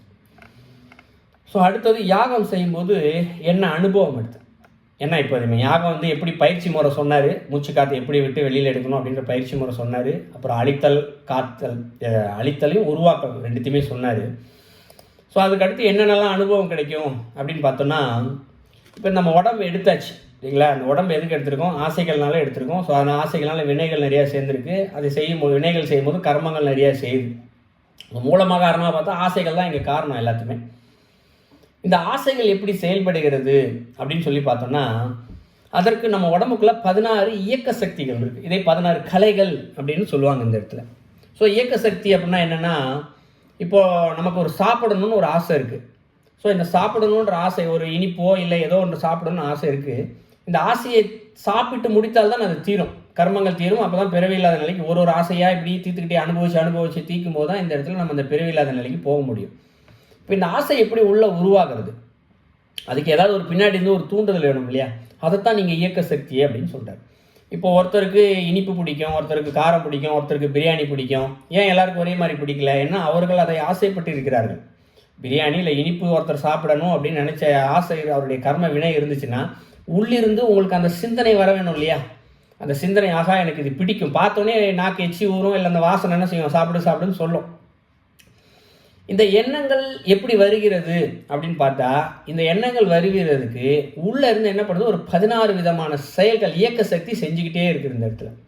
இந்த இயக்க சக்திக்கான மூல பெட்ரோல், இப்போ ஒரு பொருளை இயக்கணும்னா நமக்கு பெட்ரோல்னு சொல்கிறோம் இல்லையா, அது போலவே இந்த இயக்க சக்தி எதனால் இயங்குகிறது அப்படின்னு பார்த்தா, இந்த மூலாதாரத்தில் இருக்கக்கூடிய கனல் இருக்கு இல்லையா, இப்போ கூட நமக்கு சரி அது இயங்கிட்டு தான் இருக்குது. நம்ம நினச்சிக்கிட்டு இருக்கோம் அது இயங்கலை நினச்சிக்கிட்டு இருக்கோம், மூலாதார சக்தியானது இயங்கலை அப்படின்னு நினச்சிக்கிட்டே இருக்கோம். ஆனால் அது இப்போவும் இயங்கிக் கொண்டே தான் இருக்கிறது, மனிதர்களுக்கு தேவையான அளவு. அதை நல்லா இயங்க வச்சோம் அப்படின்னா இறைவனை போய் அடையலாம்ன்றது அடுத்தது. பட் இந்த இடத்துல மனித செயல், காலையிலேருந்து நைட்டு வரைக்கும் நம்ம வேலை செய்கிறோம், உள்ளுக்குள்ளே இருக்க பொருட்கள்லாம் வேலை செஞ்சுக்கிட்டே இருக்குல்ல. இருதயமானது துடித்து கொண்டு இருக்கிறது, கிட்னி வேலை செய்யுது, லிவர் வேலை செய்யுது, நிறையா ரத்தம் சுற்றிக்கிட்டே இருக்குது. இப்படி பல செயல்கள் நடந்துக்கிட்டே இருக்கிறதுக்கு உங்களுக்கு அந்த மூலாதாரத்தில் இருக்கக்கூடிய, மூலாதாரம் சொல்லக்கூடாது, 7 சக்கரங்களில் இருக்கக்கூடிய சக்தியும் தான் இயக்க சக்தியாக இருந்து ஒன்று ஒன்றா செய்ய வச்சுக்கிட்டே இருக்குது. ஏகப்பட்ட செயல்கள் இருக்குது இந்த இடத்துல, ஏகப்பட்ட இயக்க சக்திகள் இருக்குது. இதில் ஆசையே தூண்டிய கூடியது அப்படின்னு பார்த்தோம்னா ஒரு 16 சக்திகள் தான் இயக்க சக்திகள் இருக்குது. இந்த 16 சக்திகள் என்ன பண்ணும், உள்ளே இருந்து என்னென்னலாம் எனக்கு ஆசை இருக்குதுன்னு பார்த்து என்ன பண்ணுது, உங்களுக்கு அனுபவிக்க வச்சுக்கிட்டே இருக்குது. ஸோ இந்த வினையினால் வரக்கூடிய ஆசைகள் எல்லாத்தையுமே இந்த அக்னியை நம்ம பார்த்துட்டோம் அப்படின்னு வச்சுக்கோம், அது விலகி போயிடும் முதல்ல ஃபஸ்ட்டு. இது கொடிய வினைகள் அப்படின்னே சொல்லலாம். ஏன்னா இதெல்லாம் பிறவியோடையே சேர்ந்து வருது. ஒரு குழந்தை பிறக்கும்போது அதுக்கு ஒன்றும் தெரியாது தான், பால் மட்டும்தான் குடிக்குது. ஆனால் 1 வருஷம் 2 வருஷம் கழிச்சு உணவுப் பொருளை மாற்றி கொடுக்கும்போது, சில பொருட்களை கொடுக்கும்போது, இனிப்பை கொடுக்கும்போது குழந்தை என்ன செய்யுது, சிரிப்பாக சிரித்து ஓடி போய் வாங்கிக்கும். சில கசப்பு பொருளை ஏதாவது குடிக்கும்போது துப்பீர் எனக்கு வேணாம் அப்படின்னு சொல்லும் இல்லைங்களா. அப்போ அதுக்கு ஏதோ ஒரு ஆசை உள்ளேருந்து சொல்லுது இல்லையா. இதெல்லாம் பிறவியோடு வருகின்ற வினைகள் இந்த இடத்துல. இது எல்லாமே முதல்ல இந்த யாகத்தை செய்யும் பொழுது முதலில் விலகி விடுகிறது. ஸோ இது விலகிடுச்சுன்னா என்ன ஆகுது, உங்களுக்கு இந்த யாகத்தை செய்யும் போது முதல்ல ஆசைகள் என்ற ஒன்றே தோன்றாது. ஆசைகள் என்ற தோன்றாத பட்சத்தினால் வினை இல்லை. ஸோ ஏற்கனவே வினைகள் இன்னும் சேரவும் சேராது, இருக்கும் வினைகளும் இந்த இடத்துல விலகி சென்று விடும். ஸோ இது சொல்கிறேன். ஸோ யாகம் செய்யும் பொழுது வினைகள் எல்லாம் மும்மலங்கள் அழிஞ்சு போது, மும்மலங்கள் அழிஞ்சு வந்து வினைகளும் எல்லாமே சென்ற பிறகு. ஸோ இது சென்றதுக்கு பிறகும் என்ன ஆகுது, தொடர்ந்து இவங்க யாகம் செஞ்சுக்கிட்டே இருக்காங்க, இந்த பயிற்சியை செஞ்சுக்கிட்டே இருக்காங்க. ஸோ இந்த யாகத்தில் ஒரு எழுது இல்லையா அக்னி, இந்த அக்னியிலேருந்து 5 விதமான காற்று வந்து வெளியில் வருது அப்படிங்கிறார். ஏன்னா இப்போ நம்ம யாகம் செய்யும் பொழுது அந்த இடத்துல ஒரு விதமான வாசனைகள் நம்ம நுகரலாம். சரிங்களா? முக்கால்வாசி என்ன யோசிப்போம், யாக குண்டத்திலேருந்து வருகின்ற நம்ம யாகத்தில் போடப்படுகின்ற பொருட்கள்லேருந்து தான் வாசனை வருது அப்படின்னு நினச்சிக்குவோம், நம்ம நினச்சிக்கிட்டு இருக்கோம் இல்லைங்களா? மியூட்டில் போடலாமா? யாரும் மியூட் போட்டுக்கோங்கம்மா. ஓகே, ஒரே நிமிஷம்.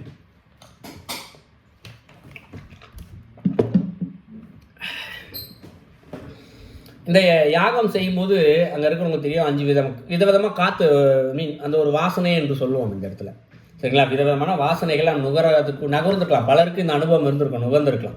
இதில் என்ன சொல்கிறாரு, 5 விதமான வாயுக்கள் வந்து வெளியில் வருது அப்படின்னு சொல்கிறார். ஸோ புறையாகம் செய்யும் பொழுதும் 5 விதமான வாயுக்கள் வருகிறது. அகப்பூசை செய்யும் பொழுதும், அகப்பூசை உள்ளுக்குள்ளே செய்யும் பொழுது ஏற்கனவே நம்ம உடம்புக்குள்ள 10 விதமான காற்றுக்கள் இருக்குது.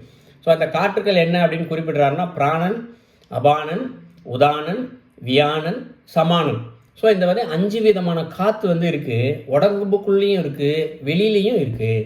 இந்த காற்று வந்து என்ன செய்யுதுன்னு கேட்டால் ஒரு 12 விதமான சத்தங்களை உருவாக்குது அப்படின்னு சொல்லிட்டு சொல்கிறார். ஸோ உடம்புக்குள்ளே இருந்து பார்த்தோம்னா, உடம்புக்குள்ளே இந்த சாதகம் செஞ்சுக்கிட்டே இருக்கும்போதே இந்த வைகரை சூக்குமை அப்படின்லாம் சொல்லுவாங்க.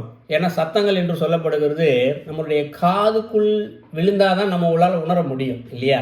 ஆனால் இந்த சத்தங்கள் எப்படி இருக்கும் அப்படின்னு பார்த்தா, தானாகவே காதிற்குள் எந்த சத்தமும் செல்லாமலேயே, இது வந்து அகப்பூசை செய்பவர்களுக்கு நான் சொல்கிறேன் இந்த இடத்துல, காதிற்குள் செல்லாமே தானாகவே உடம்புக்குள்ளே இருக்கக்கூடிய ஒரு சத்தமானது மூளையை சென்றடையும். அந்த சத்தத்தை வந்து யார் இதை தெரிஞ்சுக்கிறாங்களோ, சரிங்களா, அவர்களுக்கு நமக்குள்ளே இறைவன் ஜோதி வடிவாக இருக்கான், ஜோதி வடிவாக இருக்கான் அப்படின்னு நம்ம நிறையா படிச்சிருக்கோம். இந்த ஜோதி வடிவாக இருக்கக்கூடிய இறைவனை எப்போ இந்த 12 சத்தத்தையும் கேட்குறாங்களோ அப்போ ஜோதி வடிவாக இருக்கக்கூடிய இறைவனை தெரிந்து கொள்ளலாம் அப்படின்னு சொல்லி சொல்கிறார். நம்ம புறப்பூசையில் பார்த்தோம் அப்படின்னா, புறப்பூசையில் பார்த்தோம்னா கூட இந்த சத்தம் கேட்கும். இப்போ உதாரணத்துக்கு நம்ம நெருப்பு எரியும் போது ஒரு வரி புசு புசுன்னு சவுண்டு கேட்கும் இல்லைங்களா? இல்லைனா எரியும் போது பட்டு பட்டுன்னு வெடிக்கிற சத்தம் கேட்கும், காற்றுடைய சத்தம் கேட்கும். இதை வந்து நுட்பமாக சிலர் வந்து அமைதியாக இருக்கிற பொதுவெளியில் இது போல் யாகம் செய்யும்போது சத்தம் வந்து சிலர் கவனிச்சிருக்கலாம், கவனிக்காமல் இருக்கலாம். பட் வீட்டிற்குள்ளே அமைதியாக இருக்கிற இடத்துக்குள்ளே, ஏன்னா புது வீடு கட்டும் போது யாராவது யாகம் செய்திருப்பார். ஸோ யாகம் செய்யும்போது இந்த சத்தமானது ஒரு மாதிரி புசு புசுன்னு சவுண்டு வரும். இந்த சத்தம் வந்து 12 விதமான சத்தம் வரும். இந்த சத்தத்தை யார் உணர்ந்து தெரிஞ்சுக்கிறாங்களோ, ஏன்னா அந்த நுட்பமான சத்தமாக இருக்கும். இப்போ உதாரணத்திற்கு ஒரு கொசு இருக்குது, அது சத்தம் போடுறது நமக்கு தெரியாது. ஒரு ஈயோ கொசுவோ அது சத்தம் போடுறது நமக்கு தெரியாது. ஆனால் அதே ஈயோ கொசுவோ காதிற்குள் அருகில் வந்து அமர்ந்து செய்வது ஈன்னு ஒரு சவுண்டு கேட்குது இல்லையா? அப்போ கொசு முன்னாடி பறந்துக்கிட்டு இருக்கும்போது அது சத்தம் கொடுக்கல அப்படின்னு நம்ம சொல்ல முடியுமா? இல்லை, அது அருகில் வரும்போது தான் அது சத்தம் கொடுக்குதுன்னே நமக்கு தெரியுது. அதுபோலவே ரொம்ப நுட்பமான சத்தங்கள் அதுலேருந்து 12 வெளியில் வருது. இந்த 12 சத்தங்களை நாம் உற்று கவனித்தால் அப்போ மனசு எவ்வளவு அமைதியாக இருக்கணும் பார்த்துக்கணும். ஸோ புறப்பூசையிலே கூட யாகம் செய்யும்போது மனது எவ்வளவுக்கு எவ்வளவு அமைதியாக இருக்கிறதோ அப்பொழுது தான் உங்களுக்கு தூரத்தில் இருக்கக்கூடிய சத்தங்கள் எல்லாமே வந்து கேட்கும், எளிமையாகவே கேட்கும்.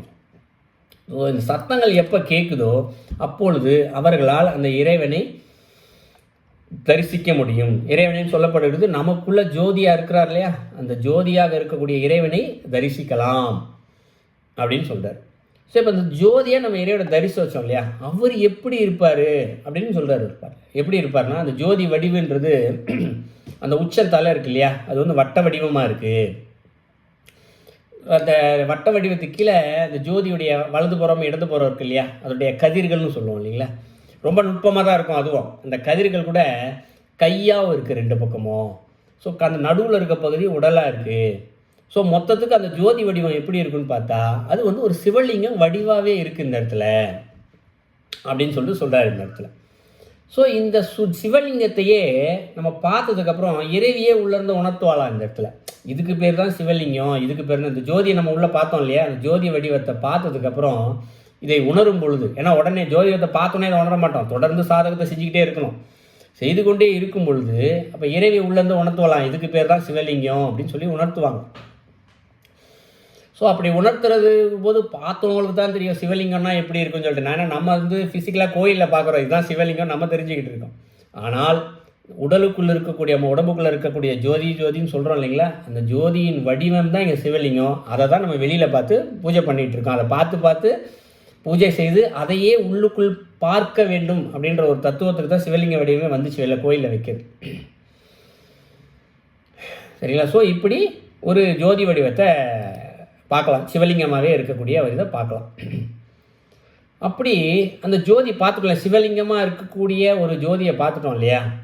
அந்த ஜோதி எப்படி இருக்குன்னா, நம்மளுடைய தலை இருக்கு இல்லையா, தலை முதல் பாதம் வரைக்கும் ஒன்றா இருக்கிற அந்த ஜோதியுடைய வடிவமானது யார் இந்த சாதனை யாரை செய்கிறாங்களோ அவர் தலையிலேருந்து பாதம் வரைக்கும் முழுமையாகவே உணரலாம் அப்படிங்கிறது.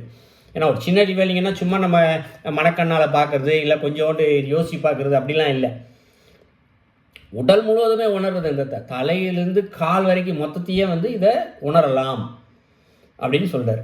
ஸோ இதை உணரணுன்னா என்ன பண்ணணும் அப்படின்னு சொல்கிறாருன்னா, இந்த ஜோதி வடிவத்தை எப்போ நம்ம தெரிஞ்சுக்கிறோமோ அதற்கு பிறகும் நாம் இந்த யாகத்தை தொடர்ந்து செய்து கொண்டே இருக்க வேண்டும் அப்படின்னு சொல்கிறார். இதுக்கு முக்கியமாக ஒரு குறிப்பு ஒன்று கொடுக்குறாரு இந்த இடத்துல.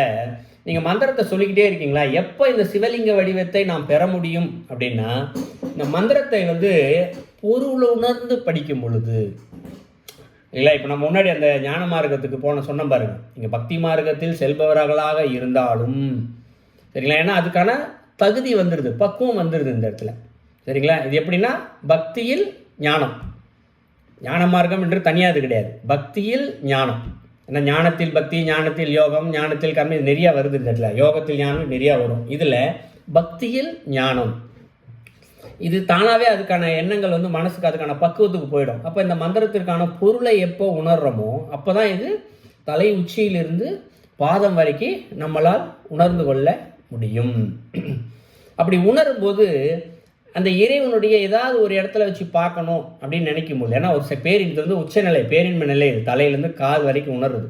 அதனுடைய மையப்பகுதி எங்கே இருக்குது அப்படின்னு சொல்லி பார்த்தோம்னா தலை உச்சியை சொல்கிறார். தலை உச்சின்னு சொல்லப்படுறது சகசரதலம் இந்த இடத்துல. ஸோ அங்கே இருக்கக்கூடிய அந்த இறைவனை நாம் உணர்ந்து கொள்ளலாம் அப்படின்னு சொல்கிறார். அவர் எப்படி இருப்பாரா அந்த இடத்துல, காலிலேருந்து தலை வரைக்கும் அனுபவிக்கிறோம் இல்லையா, அனுபவிக்கும் போது அந்த ஜோதி அழகாக அசைஞ்சாடுவோம்.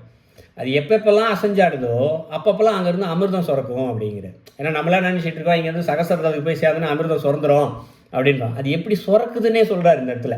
அந்த ஜோதியானது நம்ம காற்று அடிக்கும் போது நெருப்பை பார்த்துருப்போம், அழகாக ஒரு மாதிரி இப்படி அசைஞ்சாடும் இல்லைங்களா, ஒரு மாதிரி அசையும், இப்படி அசையும். அது ஒரு முறை அசையும் பொழுதும் அமிர்தம் சுரந்துக்கிட்டே இருக்குது இந்த இடத்துல. சுரந்தோடனே என்ன ஆகுது உங்களுக்கு, அந்த 1000 இதழ் தாமரை விரிவடையும் அப்படின்னு சொல்கிறார். அது விரிஞ்சடையுமே என்ன நடக்கும் அப்படிங்கிறத நம்ம முன்னாடி இறைவனை தான் பார்த்துட்டோம், உணர்ந்துட்டோம். அந்த சகசரதல மலர் விரிவு அடைஞ்சவனே என்ன நடக்குதான், இறைவனுடைய இறைவனை உணர்ந்துருக்கோம் இல்லையா, அவர் 3 கண்ணுடைய ரூபமாக இருக்கிறாரு. அவருடைய முகம் இருக்கு இல்லையா, நான் வட்ட வடிவமாக முகம் இருக்கும் அப்படின்னு தான் முன்னாடி பார்த்தோம். இறைவன் சிவலிங்கமாக பார்த்தோம், அவருடைய முகம் வட்ட வடிவமாக இருக்கும் அப்படின்னு தான் பார்த்தோம். ஆனால் அந்த வட்ட வடிவத்தில் 3 கண்களை உடைய திருமுகமாக தரிசிக்கலாம் அப்படிங்கிறது. ஸோ அப்போ அந்த 3 கண்ணுடைய இறைவனை தரிசிக்கும் பொழுது இந்த இடத்துல அங்கே தான் பேரறிவு ஞானம் கிடைக்குது. எப்போ இந்த 3 கண்ணை நம்ம பார்க்குறோமோ அடுத்த வினாடி பேரறிவு ஞானம். இந்த பேரறிவு ஞானத்தை பெற்றுட்டோம் அப்படின்னா எப்போ ஆக்சுவலி இப்போ சொல்கிறதெல்லாம் இந்த சாதகத்தை தொடர்ந்து செஞ்சுக்கிட்டே இருக்கணும். எனக்கு இது கிடச்சிச்சே நாங்கள் நின்றக்கூடாது, இவரைங்க இறைவனை தரிசிச்சாச்சுப்பா போதும்பான்னு சொல்லி நிற்கக்கூடாது, தொடர்ந்து செய்து கொண்டே இருத்தல் இந்த இடத்துல. ஸோ இந்த பேரறிவு ஞானத்தை பெற்றுவிட்டால் அடுத்தது என்ன இருக்குது உங்களுக்கு, இந்த உடம்புல இருக்கக்கூடிய அந்த வெளிச்சம் இருக்கு இல்லையா, இறைவனுடைய ஜோதியானது இருக்கு இல்லையா, அது 8 திசைகளில் இருக்கிறது அப்படியே காட்டுதான் அந்த இடத்துல. 8 திசைகளில் இருக்கிறது அப்படியே காட்டுது. அப்படின்னா இப்போ நாம் இங்கே உட்காந்துருக்கோம், இங்கே உட்காந்துட்டு நீங்கள் கனடாவிலையோ யூஎஸ்லேயோ எந்த மூலையாக இருந்தாலும் சரி இந்த உலகத்தில் 8 திசைகள் இருக்கு இல்லையா, 8 திசைகள் எங்கே என்ன நடக்குது அப்படின்றத நம்ம இங்கே உட்காந்துக்கிட்டே பார்க்கலாம். அந்த சக்தியை கொடுக்குதான். எப்படின்னா இப்போது உங்கள் முன்னாடி ஒரு பொருள் இருக்குது, அந்த பொருளை நம்ம இப்போ பார்க்குறோம் அப்படின்னா எப்படி பார்க்குறோம், கண்ணால் பார்க்குறோன்றது ஒன்று. ஆனால் அந்த பொருளின் மேல் ஒரு வெளிச்சம் விழுகிறது இல்லையா, பொருள் மேலே வெளிச்சம் விழலைன்னா நம்ம அந்த பொருளை பார்க்க முடியாது. இருட்டுக்குள்ளேன்னா அந்த பொருள் நமக்கு தெரியுமா, நிச்சயமாக தெரியாது. நமக்கு கண் இருக்குது, உணர்கிற சக்தி இருக்குது, அறிந்து கொள்ளக்கூடிய சக்தி இருக்குது, சிற்றறிவில் இருக்குது. ஆனால் அந்த பொருள் மேல் வெளிச்சம் இல்லை என்றால், இருட்டு ரூமாக இருந்தால் ஒன்றுமே தெரியாது இல்லையா. அப்போ அந்த வெளிச்சம் தான் உங்களுக்கு அந்த பொருளை காட்டுது. அதுபோலவே எந்த உலகத்தில் எந்த மூலையில் இருந்தாலும் எந்த பொருளுக்கு மேல் ஒரு வெளிச்சத்தை இது கொடுக்கிறது உள்ளே இருக்கக்கூடிய ஜோதி. அப்போ அந்த ஜோதி அந்த வெளிச்சத்து மேலே பட்டோன்னா அங்கே இருக்கிறது எல்லாத்தையுமே இதை தெரிஞ்சுக்கிறோம். ஸோ இப்படி தான் ஞானிகள்லாம் எங்கேயோ இருக்கக்கூடிய நடக்கக்கூடிய செய்திகளை இதெல்லாம் தெரிஞ்சுக்கிறாங்க. எப்படின்னா இப்படி தான் தெரிஞ்சுக்கிறாங்க. அட்டமாசக்திகள்னு சொல்கிறோம் அந்த இடத்துல. பட் அதுவும் பொருந்தும் தான், இல்லைன்னு சொல்லலை இந்த இடத்துல. பட் ஆனால் எப்படி என்றது தான் இந்த பாடலில் குறிப்பிடுறார். சரிங்களா? ஸோ எல்லாத்தையும் பார்த்து தெரிஞ்சுக்கலாம் அப்படின்னு சொல்லி சொல்கிறார் இந்த இடத்துல. அடுத்து என்ன சொல்கிறாரு, இப்போ 8 திசைகள் இதெல்லாம் காமிக்கிறார் இல்லையா, இன்னொரு விஷயத்தையும் சேர்த்து காமிக்கிறார். என்ன காமிக்கிறார்? தான் யார் என்பதை காமிக்கிறாரு. இதான் முக்கியமான பாடல். இந்த 4வது தந்திரத்திலே நவதண்டத்திலே தலைப்பிலே 1026வது பாடல் ரொம்ப முக்கியமான ஒரு பாடலாக பார்க்குறேன். திருமந்திரம் பாடல்களே இது வரைக்கும் முக்கியமான பாடலாக ஒன்று பார்க்கலாம். ஏன்னா எந்தை பிரானுக்கு 23 வட்டமாய் தந்தை தன்முன்னே சண்முகம் தோன்றலால் கந்தன் சுவாமி கலந்து அங்கு இருத்தலான் மைந்தன் இவன் என்று மாட்டிக்கொள்ளீரே. இதான் பாடல். ஸோ இதுக்கு விளக்கம் பார்க்கும்போது எளிமையாக சொல்லிடலாம், முருகனுடைய வரலாறை இப்பாடலிலிருந்து தெரிந்து கொள்ளலாம். அவ்வளோதான், ஒரே வார்த்தையில் முடிச்சிடுவாங்க. இப்போ முருகனுடைய வரலாறு என்ன அப்படின்னு சொல்லி பார்த்தோம்னா, முருகனுடைய வரலாறு நீங்கள் எல்லோரும் திருவிளையாடல் படம் பார்த்துருப்பீங்கன்னு நினைக்கிறேன். பழனி கோயிலுடைய ஸ்டோரி எல்லாருக்கும் தெரியும்னு நினைக்கிறேன் மேக்ஸிமம். ஸோ அதுதான் முருகனுடைய வரலாறு. இறைவனோடு இருக்கார், அவருக்கு ஒரு ஆசை வருது, மாம்பழம் கிடைக்கலன்னு ஒரு ஆசை வருது. அதனால் என்ன சொல்கிறாரு, என் நாடு என் மக்கள் என்று நான் தனியாக ஒரு உலகத்தை உருவாக்கி நான் அங்கே போய் வாழ்ந்துக்கிறேன், எனக்கு எதுவுமே வேண்டாம், இறைவன் நீ வேணாம், சிவபெருமானே வேணான்னு சொல்லிட்டு தனியாக கோவணம் கட்டிட்டு தான் உட்காந்துடுறாரு பள்ளி முருகரில், பள்ளி கோயில் உட்காந்துடுறாரு. அதுக்கப்புறம் அம்மா வராங்க. அம்மா என்ன சொல்கிறாங்க, இது உங்கள் அப்பாவோட திருவிளையாடல், இது நீ இதெல்லாம் ஆசைப்படாத, இதெல்லாம் உங்கள் அப்பாவோட செயல் தான் அப்படின்னு சொல்லி அவருக்கு புரிய வச்சோடனே என்ன சொல்கிறாரு, ஆமாம் நான் புரிஞ்சுக்கிட்டேன்னு சொல்லி திருப்பி கையிலைக்கு போகிறார். இது போலத்தான் நாமும் இறைவனோடு தான் நாம் இருந்தோம். சிறிய ஆசை வந்துச்சு, ஆசை வந்தோடனே இறைவன் இருக்கக்கூடிய இடத்துல அதை அனுபவிக்க முடியாது. ஏன்னா இறைவன் இருக்க நம்ம பிரியாணி சாப்பிடணும், ட்ரெஸ்ஸு பண்ணணும், இதெல்லாம் அங்கே கிடையாது. பிரியாணியை செஞ்சு கொடுப்பாங்க, ஸ்வீட் செஞ்சு கொடுப்பாங்க, அதெல்லாம் கிடையாது. அதனால் என்ன பண்ணுறாங்க, அதற்காக இறைவன் ஒரு உலகத்தை படைக்கிறார், அதை செய்யக்கூடிய தகுதியை இன்னொரு மனிதனுக்கு கொடுக்கிறார் இல்லையா. பிரியாணி செய்கிறதுக்கு ஒருத்தர், இனிப்பு செய்கிறதுக்கு ஒருத்தரை கொடுக்குறாரு, அதுக்கான தகுதியை கொடுக்குறாரு இந்த இடத்துல, அதை நமக்கு கிடைக்க வச்சு சாப்பிட வைக்கிறார். இதெல்லாம் எப்போ முடிக்கிறோமோ அப்போ தான் கர்ம வினை முடியுது, இறைவன்கிட்ட போய் சேர்றோம்.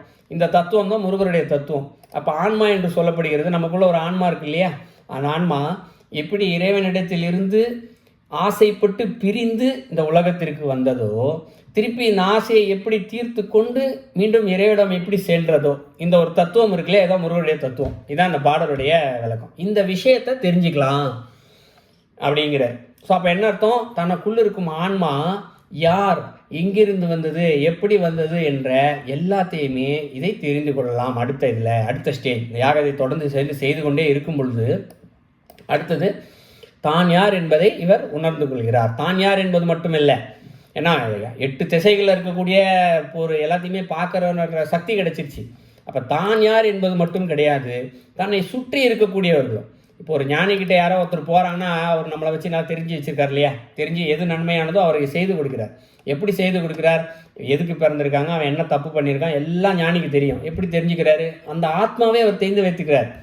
எப்படி இறைவன்கிட்ட இருந்து பிரிஞ்சான், என்ன ஆசைப்பட்டான், ஏன் இவ்வளோ கஷ்டப்படுறான், எல்லாம் தெரிஞ்சு அவர்களுக்கு ஏற்ற ஒரு நல்ல வழியை காமிக்கிறார். அதன் வழியாக அவர்கள் நல்ல வழிக்கு செல்கிறார்கள் இல்லைங்களா. ஸோ அதுபோலவே இந்த நிலைக்கு சென்றவர்களால் சுற்றி இருக்கக்கூடிய அனைத்து மக்களும் எப்படி இருக்கிறார்கள், என்ன கர்மா வைத்தீர்கள், என்ன வினை வைத்தீர்கள், எப்படி வந்தால் எல்லாத்தையுமே தெரிஞ்சு கொள்ள முடியும் அப்படின்னு சொல்லிட்டு சொல்கிறார்.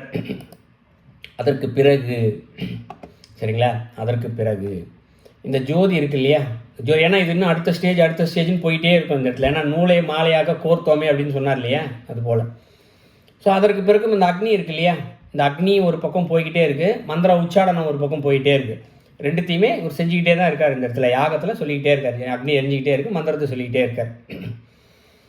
இதை தொடர்ந்து செஞ்சுக்கிட்டே இருக்கும்போது அந்த எரியிற நெருப்பு இருக்கு இல்லையா, அந்த நெருப்புலேருந்து தேவர்களே நல்லாசிகள் வழங்குவார்கள். தேவர்கள் என்று சொல்லப்படுபவர்கள் இந்த இடத்துல இவர்களை விட மேல்நிலையில் இருப்பவர்கள். அவர்கள் என்ன பண்ணுறாங்க, இன்னும் கொஞ்சம் தூரம் தான் இருக்குது, சீக்கிரமா மேலே நீ வந்துட்ட, இன்னும் பயிற்சி முறையெல்லாம் நல்லா செஞ்சுக்கிட்டு தான் இருக்க, இன்னும் சில பயிற்சி முறைகள் தான் இருக்குது, சீக்கிரம் இதை செஞ்சு முடிச்சுட்டு நீ மேலே வா அப்படின்னு சொல்லிட்டு ஒரு நல்லாசி கொடுத்து ஒரு பூஸ்ட் கொடுக்குற மாதிரி. நம்ம ஒரு ஓட்டப்பந்தயம் ஏதாவது ஓடினாங்கன்னா நல்லா ஓடுன்னு சொல்லி நமக்கு இந்த இடத்துல ஒரு புஷ்அப் யாராவது கொடுப்பாங்க இல்லையா, ஒரு புத்துணர்ச்சி கொடுப்பாங்க இல்லையா, அதுபோலவே இந்த சாதகத்தை செய்து கொண்டே இருக்கும்போது அவர்கள் ஒரு புத்துணர்ச்சியை கொடுப்பது போல நல்ல ஆசிகள் வழங்குகிறார்கள். அப்போ மேற்கொண்டு இன்னும் சீக்கிரம் இந்த இடத்துல இந்த யாகத்தை இன்னும் சிறப்பாக செய்ய முடியும். ஸோ எப்படி செய்ய முடியும்னா, அவர்களை நல்லாசி கொடுக்குறாங்க இல்லையா, நல்லாசி கொடுத்தவனே இன்னும் என்னென்ன பயிற்சி முறை செய்ய வேண்டும் என்பதை தனக்குள்ளே அவர்கள் உணர்ந்து கொள்கிறார்கள். சரிங்களா. ஸோ அப்படி என்ன பயிற்சி இவங்க செஞ்சு உணர்ந்துக்கிறாங்க அப்படின்னு சொல்லி பார்த்தோன்னா, இவர்களுடைய ஆதார சக்கரம் என்ன இருக்குது நம்ம உடம்புல இல்லையா? 7 சக்கரம் இருக்குது. இதில் 6 சக்கரங்கள் ஆதார சக்கரங்கள் அப்படின்னு சொல்லுவோம். இந்த 6 ஆதார சக்கரின் வழியாக இந்த பயிற்சியை செய்யணும் அப்படிங்கிறார். எப்படி? இப்போ நம்ம காற்று வந்து தலை வழியாக எடுத்து மூலாதார வழியாக வெளியில் அமிச்சோம் இல்லையா? இந்த பயிற்சி எப்படின்னா, ஒரு சக்கரத்தின் வழியாகவும் காற்றை இழுத்து வெளியில் தள்ளுதல், வெளியில் தள்ள காற்று திருப்பி அதே சக்கரத்தின் வழியாக உள்ளிழுத்து உள்ளிழுத்தல். ஸோ இப்படி செய்தல். இந்த இடத்துல நீங்கள் புற பூஜையாக பார்க்கும்போது, குறையாகமாக பார்க்கும்போது எப்படி அப்படின்னு சொல்லி பார்த்தோம் அப்படின்னா, 6 கால பூஜை செய்யணும். இப்போ கோயிலில் 6 கால பூஜைன்னு சொல்கிறோம் இல்லையா? அதுபோலவே இந்த இடத்துல 6 கால யாகங்களும் செய்யணும். காலையிலேருந்து நைட் வரைக்கும் 6 கால பூஜை இறைவனுக்கு நடக்கிற நேரத்தில் உங்களுக்கு 6 கால யாகங்கள் செய்து கொண்டே இருக்க வேண்டும். இதான் அடுத்த பயிற்சி முறை. இது தேவர்கள் சொன்னது. ஸோ இதை செஞ்சு முடிச்சிட்டாங்க அப்படின்னா அடுத்த ஸ்டேஜ் என்ன நடக்குது அப்படின்னா, இப்போ இந்த உடம்பு பிறக்கும்போது 36 தத்துவங்களோட பிறந்திருக்கு அப்படின்றது எல்லாருக்குமே தெரியும். ஸோ திருமந்திரம் படிச்சிருக்க எல்லாருக்குமே தெரியும். தெரியலன்னா வகுப்பு முடிஞ்சவொடனே அதை பற்றி சின்ன கேள்வி பதில் நேரத்தில் நான் அதை வச்சு சொல்கிறோம். இந்த 36 தத்துவங்களையுமே அவங்க உணர்ந்துக்குவார்கள். இப்போ நம்ம உடம்புல 36 தத்துவம் இருக்குன்னா நம்மளால் உணர முடியுமா? எதையுமே உணர முடியாது நிச்சயமாக, இல்லைங்களா? எதையுமே உணர முடியாது. ஏன்னா தெரிஞ்சுக்கலாம், நம்ம பேசுறது கேட்குறது ஐம்புலன்கள் இதை வட்டமாக தெரியுமே தவிர்த்து அது எப்படி வேலை செய்கிறது, எங்கே ஆரம்பிக்கிறது நமக்கு தெரியுமா? எதுவுமே தெரியாது. ஸோ இந்த 36 தத்துவங்களுமே நம்ம உடம்புக்குள்ளே இருக்குது அப்படின்றதும் தெரிஞ்சுக்குவாங்க. அண்டத்தில் உள்ளது பிண்டத்தில் உள்ளது இல்லையா? அப்போது அந்த 36 தத்துவம் அண்டத்திலும் இருக்குது. பிண்டத்தில் நம்ம பிண்டம் 36 தத்துவத்தோடு தான் பிறந்திருக்கும். அப்போ இதே 36 தத்துவம் அண்டத்தில் எங்கே இருக்குது அப்படின்னு சொல்லி அவங்க தெரிஞ்சுக்கிறாங்க. அடுத்த ஸ்டேஜ் இந்த இடத்துல. ஸோ தெரிஞ்சுக்கிட்டு தொடர்ந்து இங்கே யாகத்தை செய்து கொண்டே இருக்கிறார்கள். செஞ்சுக்கிட்டே இருக்கும்போது இந்த 6 சக்கரங்களில் யாகம் செய்கிறாங்க இல்லையா? இந்த 6 சக்கரங்களில் யாகம் செய்யும் பொழுது, தொடர்ந்து செய்து கொண்டே இருக்கும் பொழுது 6 சக்கரங்களுமே 6 கண்களாக மாறுகிறது அப்படிங்கிறார்.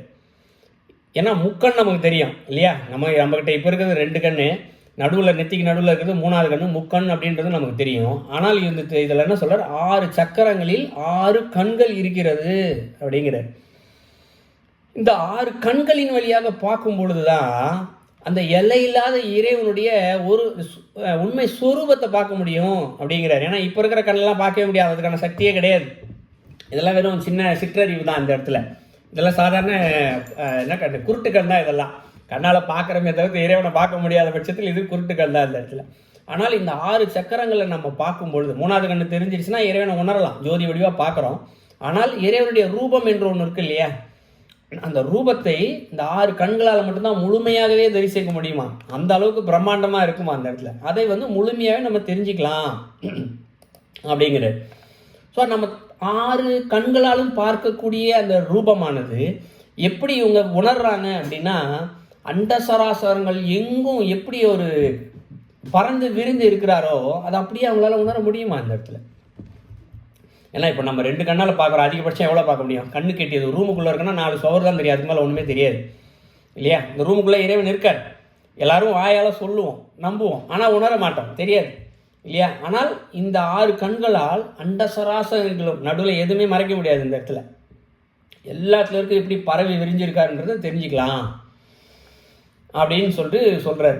ஸோ இதை தெரிஞ்சுக்கிறவங்க யாருமே இல்லை அப்படின்னு சொல்கிறார். அந்த கருத்தையும் சேர்த்து சொல்கிறார். இவ்வளோ பெரிய சக்தி இருக்குது, இறைவனை பார்க்கக்கூடிய அளவு இந்த 3வது கண்ணில் மட்டும் இல்லை, 6 கண்களால் பார்த்தோம்னா அந்த முடிவில்லாத இறை சக்தியை பார்க்கலாம். ஆனால் யாருமே இதை பார்க்கறதே கிடையாது. ஸோ இந்த பார்க்கணும் அப்படின்னா என்னென்னா, ஏன்னா இந்த சாதகத்தை செஞ்சுக்கிட்டே இருக்கிறது இப்போ நம்ம நீங்கள் சொல்லும் போதே தெரிஞ்சிருக்கோம் எவ்வளோ பெரிய சாதகம்னு. இந்த சாதகத்தை செய்கிறது ஒரு பிறவியில் முடியாது நிச்சயமாக, சரிங்களா? குறைஞ்சது ஒரு பிறவின்னு சொல்ல, இந்த பிறவி நட்டால் ஒரு 40 வருஷம் 50 வருஷம் தொடர்ந்து செஞ்சாதான் ஓரளவாவது சக்தி கிடைக்கும், சின்ன சின்ன சக்தி கிடைக்கும். அதோடைய தொடர்ச்சியாக அடுத்த பிறவியில் இருக்கும் நிச்சயமாக. ஏன்னா இன்றைக்கி நம்ம திருமந்திரம் படிக்கிறோம், இவ்வளோ தூரம் பேசுகிறோம், புரியுது அப்படின்னா நம்ம போன பிறவியில் இதை வச்சு கொஞ்சமாக தெரிஞ்சு வச்சுருக்கிறதுனால தான் புரியுது. ஏன்னா சில பேருக்கு திருமந்திரத்தை வச்சு பேசும்போது ஒன்றுமே புரியலேன்னு தான் சொல்லுவாங்க இல்லைங்களா? இப்போ ஏன் புரியுதுன்னா, சென்ற ஜென்மத்தின் தொடர்ச்சி. நம்ம ஏதோ கொஞ்சம் நாள் புண்ணியம் செஞ்சுருக்கோம், இறைவனை வச்சு பேசியிருக்கோம், படிச்சிருக்கோம், அதனால் இந்த திருமந்திரத்தை வச்சு பேசுகிறோம் இன்றைக்கி. ஸோ அந்த மாதிரி இந்த சாதகம் என்பது ஜென்ம ஜென்மமாக அவங்க செய்கிறது இந்த இடத்துல. அப்போ ஒரு சலிப்பு சில நேரங்களில் வந்துடலாம் இல்லையா? அதனால் யாராலையுமே இது செய்கிறது இல்லை அப்படிங்கிறார். ஆனால் உறுதியான நம்பிக்கையோடு யார் தொடர்ந்து செய்து கொண்டே இருக்கிறார்களோ அவர்கள் இறைவனுடைய அருளால் தாங்கள் இறைவனாகவே மாறிவிட்டதை உணர்வார்கள். ஏன்னா முன்னாடி தன் ஆன்மா இறைவன்கிட்ட பிரிஞ்சு வந்தால் கதிர் தான் இவங்களுக்கு தெரியும். அந்த கதை சொல்லியா முருகர்கிட்டருந்து வந்த ஆன்மா தான் யார் என்பதை மட்டும்தான் உணர்ந்துக்குது. ஆனால் இப்போ என்ன தெரிஞ்சுக்குது, இந்த ஆன்மா தான் அவன், அதாவது இந்த ஆன்மாவே அவன் தான், நீ வேறு எனாது இருக்கும் நான் வேறு எனாது இருக்கும், ரெண்டுமே வேறு வேறு இல்லைன்ற விஷயத்த அப்போ தான் அவங்க தெரிஞ்சுக்கிறாங்க அப்படிங்கிற. ஸோ அப்படி தெரிஞ்சிக்கும் போது தங்களுடைய ரூபம் எப்படி இருக்குது அப்படின்றத அவங்க அனுபவிக்கிறாங்க. அதையும் சொல்கிறாரு அந்த இடத்துல. எப்படி இருக்குது அப்படின்னா, அடிமுடி காணா அண்ணாமலை அப்படின்னு சொன்னோம் இல்லைங்களா, அடிமுடி காணா அண்ணாமலை, அதுபோல் அடிமுடி காணா அண்ணாமலையாகவே அந்த இறைவன் நிற்கிறத தங்களுக்குள்ளே உணர்றாங்க அந்த இடத்துல. அவர் எப்படி இருக்காராம், 20 கை இருக்கான், 20 கால் இருக்கான், 10 முகங்கள் இருக்கான், 20 கண்கள் இருக்கான். ஆனால் திருவடி 2 திருவடி தான் இருக்குது. இந்த திருவடியே அடிமுடியாக சுடரடியாகவே நிற்கிது. இதை அவங்க தெரிஞ்சுக்குவாங்க அப்படின்னு சொல்கிறார். ஸோ இந்த கை கால் எல்லாமே பார்த்தோம். அதே மாதிரி அந்த இறைவனுக்கு 5 முகங்கள் இருக்கிறது அப்படின்னு சொல்கிறார். 5 முகங்கள் இருக்கிறது, 5 முகங்களோட ஜோதி வடிவாக இருக்கிறத நம்ம தெரிஞ்சுக்கலாம். எப்போ இதை தெரிந்து கொள்கிறோமோ, இல்லை எப்போ இதை நாம் தெரிந்து கொள்கிறோமோ அப்பொழுது அது மிகப்பெரிய பேரின்பம். அந்த பேரின்பமே வீடு பேருன்னு சொல்லப்பட்டது முக்தி. ஸோ இவர்கள் உடம்போடு இருந்தால் கூட இந்த முக்தி நிலையை அடைந்து விடுகிறார்கள் அப்படின்னு சொல்ல. ஸோ எப்பொழுது இந்த முக்தி நிலையை அடைகிறார்களோ அப்பொழுது அவர்கள் எண்ணமற்ற நிலையை அடைகிறார்கள். ஸோ எண்ணங்கள் என்ற ஒன்றே கிடையாது அந்த இடத்துல, சரிங்களா. ஸோ இறைவன் தான் வேறு எனாது இருக்கும் நீ வேறு எனாது இருக்குன்ற அந்த பேரின்பத்திலே எண்ணம் இல்லாத நிலையில் இந்த அசையா சக்தி என்று சொல்லுவோம் இல்லையா, இறைவன் அசையா சக்தியாக இருக்கிறான்னு சொல்லி அந்த போல் அசையா சக்தியாக இருக்கிற உடம்போடு இருந்தாலும், இந்த நான் சொல்கிறேன், இந்த சாதகத்தை செய்து கொண்டு உடம்போடு இருந்தாலும் அசையா சக்தியாக அந்த இடத்துல இருக்கிறார்கள். அப்போ இந்த இடத்துல அசையா சக்தியாக இருக்கும் பொழுது இவர்கள் யாகத்தை தொடர்ந்து செஞ்சுக்கிட்டே இருக்கிறதுனால தான் அவங்களுக்கு இவ்வளோ இது நடக்குது இல்லைங்களா. ஸோ அசையா சக்தி ஆகிட்டாங்கன்னா அப்புறம் யார் இந்த யாகத்தை தொடர்ந்து செய்கிறது அப்படின்னு பார்த்தா, இவர்கள் உடைய இந்த மூலாக்னியிலிருந்து ஒரு யாகத்தை செஞ்சுக்கிட்டே இருக்கார் இல்லையா, அதனை பஞ்சபூதங்களும், இந்த நிலம் நீர் காற்று ஆகாயம் நெருப்பு என்று சொல்லக்கூடிய இந்த பஞ்சபூதங்களும் இவருக்கு உதவி செய்து இவருடைய மூலாக்னி அந்த யாகத்தை தொடர்ந்து செய்து கொண்டே இருக்கும். இவர் செய்யணும்னு அவசியம் இல்லை. இப்போ இவ்வளோ நாள் யாகம் செஞ்சுக்கிட்டே இருந்தார், பூஜை செஞ்சுக்கிட்டே இருந்தார், அந்த யாக பயிற்சியை செஞ்சுக்கிட்டே இருந்தார் சாதகத்துக்கு. இதனை இனி இவர்கள் இந்த எண்ணங்கள் இல்லாத நிலைக்கு போனோன்னே இதை அவர்கள் செய்ய வேண்டிய அவசியம் இல்லை. ஏனெனில் பஞ்சபூதங்களையுமே இதை தொடர்ந்து செய்து கொண்டே இருக்கிறது. ஸோ இதை செய்ய ஆரம்பிச்சோடனே அவர்கள் என்ன பண்ணுறாங்க, தேவர்கள் என்ற உயர்ந்த நிலையை அடைகிறார்கள். தேவர்கள் என்று சொல்லப்படுகிறது இந்த இடத்துல இறைவனுடனே அந்த இடத்துல உடம்போடே இருக்கக்கூடிய நிலையை அவங்க அடையிறாங்க. ஸோ அப்பொழுது அவங்க என்ன பார்க்குறாங்க அப்படின்னா, மாயை என்று இல்லாத ஒரு உலகம், அந்த இடத்துல இறைவனுடைய மெய்ப்பொருளாக எப்படி இறைவன் இருக்கார் அதோடய சேர்ந்து கலக்கிறாங்க, அந்த அசையாசக்தியோடய கலக்கிறாங்க. இது எப்படின்னா, இப்போ இருக்கிற உலகம் மாயையோடு இருக்கக்கூடிய உலகம். மாயையோடு இருக்கக்கூடிய உலகம் என்று சொல்லப்படுறது எல்லாமே அழியக்கூடியது, மிகவும் அழியக்கூடியது. ஆனால் அழியாத உலகம் என்ற ஒரு இறைவன் இருக்கக்கூடியது அழியாத இடம். எப்படி இருக்கும், இருள் வெளி அற்ற இடத்தே ஒரு பாடலில் சொல்கிறார். காலைல கூட பேசணும் இதை வச்சு. ஸோ இருள் வெளி அற்ற இடத்தேன்னா நமக்கு தெரிஞ்சதெல்லாம் வெளிச்சம், இன்னொன்று இருட்டு, வேறு எதுவுமே தெரியாது. ஆனால் இந்த இடத்தில் இறைவன் என்று இருக்கக்கூடியவர் வெளிச்சம் இல்லாத இடத்திலும் இருட்டு என்ற இடத்திலும் இல்லாத இடத்தில் இருக்கிறார். அப்போ அந்த இடத்துல மாயை என்று ஒன்று இல்லை. ஏன்னா இந்த இடத்துல வெளிச்சமும் இருட்டும் மாயை தான் இல்லைங்களா. சூரியன் வந்துச்சுன்னா இருட்டு காணாமல் போகுது, சூரியன் மறைஞ்சுன்னா இருட்டு வந்துடுது இந்த இடத்துல இல்லையா. வெளிச்சம் வந்துனே இது இருட்டு வந்துனே வெளிச்சமும் காணாமல் போகுது இந்த இடத்துல. ஸோ ரெண்டுமே மாறி மாறி மறைஞ்சிக்கிட்டு தான் இருக்குது இந்த இடத்துல. ஆனால் இரண்டுமே இல்லாத அந்த மாயை இல்லாத ஒரு உடம்பு இருக்கிறது. அந்த இடத்தில் இறைவன் அசையா சக்தியாக எப்படி இருக்கிறாரோ அதனை இவர்களால் உணர்ந்து கொள்ள முடியும். ஸோ அடுத்த இதில் சொல்கிறார் இந்த இடத்துல, சரிங்களா. அடுத்து இப்போ இந்த யாகம் செஞ்சார் இல்லையா, இவர் அந்த இறைவனோட சேர்ந்த இடத்துல தான் உச்ச நிலையில் போய் உட்காந்துருக்கார். இதுதான் இவருடைய யாகத்தின் உச்ச நிலையில். இறைவன் வேறு தான் வேறு என்னாது இருக்கும் நீ வேறு இருக்கும் அசையா சக்தியாகவே இந்த இடத்துல உட்காந்துடுறாரு இந்த இடத்துல. அப்போது அவருடைய உடம்பு இருக்கு, ஏன்னா இவர் உடம்போடு தான் இருக்கார். இன்னும் இந்த மாயை என்ற உலகத்தெல்லாம் மறந்துச்சு, அவர் எப்படி பேரின்பத்தில் இறைவனோட இடத்துலேயே வளர்ந்துட்டு இருக்கார். இப்போ என்ன நடக்குது அப்படின்னு சொல்லி பார்த்தா, ஏன்னா இதுக்கு மேலே ஸ்டேஜ் ஒன்றுமே இல்லை, ஒரு அசையா சக்தியாக மாறிட்டார். மாறியதற்கு பின்பு என்ன நடக்குது அப்படின்னு சொல்லி பார்த்தோம்னா, அவருடைய உடலானது, அவருடைய செய்த சாதகமானது உலகத்திற்கு எப்படி நன்மையை செய்கிறது அப்படின்னு ஒரு விஷயம் இருக்குது. அதுக்கு ஒரு சின்ன ஒரு ஃபோட்டோஸ் ஒன்று இருக்குது. அதை நான் காமிக்கிறேன் உங்களுக்கு இந்த இடத்துல. சிரஞ்சி மேடம், உங்களுக்கு வாட்ஸ்அப்பில் ஒரு ஃபோட்டோ அனுப்பிச்சிருக்கு, அதை ஷேர் பண்ண முடியுமா? நீங்கள் என்னால் ஷேர் பண்ண முடியல. நான் நீங்கள் கண்டினியூ பண்ணுங்க. நான் எனக்கு ஃபோனில் இருந்து நான் இந்த இதில் எடுத்துத்தான் நான் செய்ய வரும். ஓகே, நான் செய்கிறேன். நீங்கள் கண்டினியூ பண்ணுங்க, நான் எடுக்கிறேன். ஓகே, இல்லை நான் ஷேர் ஓகே, நானே ஷேர் செய்துட்டேன். வந்திருக்கா பாருங்க. Okay okay okay. ஸோ இதுதான் இந்த பிக்சர். இந்த யாகம் செய்து கொண்டே இருப்பவர்களுடைய சக்தியானது எப்படி உலகத்திற்கு நன்மை செய்கிறதுன்னு பார்த்தா, அவருடைய மூலாதாரத்தில் இருந்து கிளம்பக்கூட சக்தி. ஏன்னா மூலாதாரத்தில் தான் யாகம் ஆரம்பிக்கிற இடம். பஞ்சபூதங்கள் செஞ்சுக்கிட்டே இருக்குது, 7 சக்கரங்கள் சேர்த்து செய்யுது. அது சக்தியானது இப்படி தான் மாதிரி அவருடைய உடம்பிலிருந்து பிரிகிறது. பிரிஞ்சு என்ன பண்ணுது, உங்களுக்கு ஒரு உலகத்திற்கும் என்னென்ன நன்மைகள் தேவையோ அங்கே இருக்கக்கூடிய, முன்னாடி பார்த்தோம் இல்லையா, ஜீவராசிகளுக்கெல்லாம் கல்லுக்குள்ளே இருக்கக்கூடிய தேரையை கூட இறைவன் படியாளுக்கிறான்னு சொன்னோம் இல்லையா. அதுபோலவே இங்கே உலக இயக்கத்திற்கான எது நன்மை தேவையோ எல்லா நன்மைகளுமே இவருடைய உடலில் இருந்து தான் இங்கிருந்து சென்று கொண்டு இருக்கிறது. சரிங்களா? ஸோ இது அடுத்த ஸ்டேஜ். இந்த இடத்துல இவர் அடுத்த ஸ்டேஜுக்கு போயிட்டார், இந்த ஸ்டேஜுக்கு போயிட்டார். ஸோ அதற்கு பிறகு என்ன ஆகுது அப்படின்னு பார்த்தா, 7 உலகம் நன்மை தானே செய்கிறார் இந்த இடத்துல. அதுக்கு பிறகு இவர் இந்த உடலுடைய 7 உலகங்களுக்கும் எப்படி போகிறது அப்படின்றது அந்த வெளிச்சமே வழிகாட்டு தான். அந்த சக்தியானது என்ன பண்ணுது, 7 உலகம் சக்தி போகுது இல்லைங்களா, அந்த சக்தியை என்ன பண்ணுதான், மேலே இருக்க 7 உலகத்துக்கு எப்படி போகலாம் அப்படின்ற ஒரு வழியை காட்டுகிறது. அந்த வழியின்படி இவர் உடம்போடே 7 உலகத்துக்குமே போகலாம் அப்படின்னு பட்சத்தில் இந்த உடம்போடே தான் போவார்னு அவசியம், இந்த உடம்போடு தான் போகிறாரு. ஆனால் அந்த உலகத்திற்கு என்ன உடல் இருக்குமோ அதற்கேற்ப தன்மைக்கேற்ற மாதிரி அவர் செல்கிறார். இப்போ தன்மைக்கேற்பன்னு சொல்லப்படுறது, இப்போ நம்ம உலகத்தில் தான் பார்த்திங்கன்னா நம்மளுடைய உடம்பு நார்மல் டெம்பரேச்சர் அப்படின்னு சொல்லுவோம் இல்லைங்களா. ஒரு ஜுரம்னா ஒரு 98 99 டிகிரி வந்துச்சுன்னா ஜுரம் அப்படின்னு. ஸோ 96 97 அறிவியலில் சொல்லப்படுது. குறிப்பிட்ட டெம்பரேச்சர் தான் நம்ம உடம்பு இருக்குது. ஸோ குளிரும் பனியும் பார்த்திங்கன்னா குறிப்பிட்ட அளவு தான் இருக்குது. எல்லா உலகத்திற்கும் இதே அளவுகள் இருக்கும் என்று சொல்ல முடியாது இல்லைங்களா. ஒரு உலகத்தில் 1000 இருக்கலாம், ஒரு உலகத்தில் 2000 அளவுகளும் இருக்கலாம், நமக்கு அது தெரியாது. ஸோ எந்த உலகத்தில் என்ன அளவுகோல் இருக்கிறதோ, உதாரணத்திற்கு சூரியனே எடுத்துக்கோமே. சூரியனே ஒரு லோகம் தானே. கர்ணன் சூரிய லோகத்திலிருந்து வந்த சூரியனுடைய புத்திரன் தான் கர்ணன் அப்படின்னு சொன்னால், அப்போ சூரிய லோகத்தில் இருக்கக்கூடியவங்க சூரியனுடைய வெப்பத்தையே இங்கே நம்மளால் தாக்க முடியாது. சூரியனுக்குள்ளே போய் இந்த உடம்போட நம்ம இருக்க முடியுமா? ஒரு வினாடியில் பொசுங்கி போயிடும். அப்போ சூரிய லோகத்தில் இருக்கக்கூடிய அந்த தன்மையை பெற்ற உடம்பு அப்படி எடுத்துக்கணும். அந்த இடத்துல அந்த தன்மையை அழியா எவ்வளோ அந்த நம்ம இந்த ஒரு அணுகுண்டு சூரியனில் என்ன சொல்லுது உங்களுக்கு, ஒரு க்ஷண நேரமும் ஒரு அணுகுண்டு வெடிச்சுக்கிட்டே இருக்குது அப்படின்னு சொல்லி அறிவியல் சொல்லுது. அப்போ அணுகுண்டு வெடிச்சதுன்னா என்ன ஆகும், அந்த இப்போ இருக்க நாட்டில் ஒரு அணுகுண்டு போட்டால் நாடே அழிஞ்சு போகும். அப்போ மனுஷெல்லாம் இந்த கறிக்கு ஒன்றுமே இருக்க சாம்பல் கூட மிஞ்சாது. ஆனால் சூரிய லோகத்தில் வாழணும்னா அதற்கேற்ற தன்மையுள்ள உடம்பை இந்த இடத்துல இறைவன் அவர்கள் கொடுக்கிறார். அதற்கேற்ற தன்மையோடு அங்கே அவர் செல்லலாம்.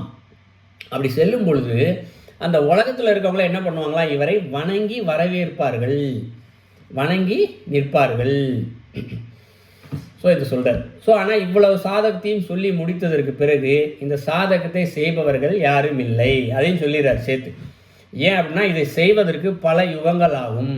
எத்தனை யுகங்கள் ஆகும்னே தெரியாது இந்த சாதனையை செய்து முடிப்பது. ஆனால் இதை யார் செய்து முடித்தார்களோ அவர்களுக்கு முடிக்கும் போது என்ன, பாடலுடைய முடிவுக்கு வந்துட்டோம், இந்த தலைப்புடைய முடிவுக்கு வந்துட்டோம். உடலானது இந்த அவர் ஏன்னா உடம்போடு தான் இவ்வளோ சாதகத்தையும் செய்கிறாங்க. இந்த நவகுண்டமானிய உடலானது மேன்மை நிலை அடைந்து என்றும் அழியாமல் பல கோடி யுகங்கள் நிலைத்திருக்கும் அப்படியே சொல்லிட்டார். இந்த உடம்பானது பல கோடி யுகம் அழியாமல் நிலைத்திருக்கிறது. ஸோ இந்த உலகம் பல கோடி யுகங்களாக இவருடைய உடம்பிலிருந்து வரக்கூடிய சக்தியை உலகிற்கு நன்மையை கொடுத்தி கொண்டே இருக்கிறது.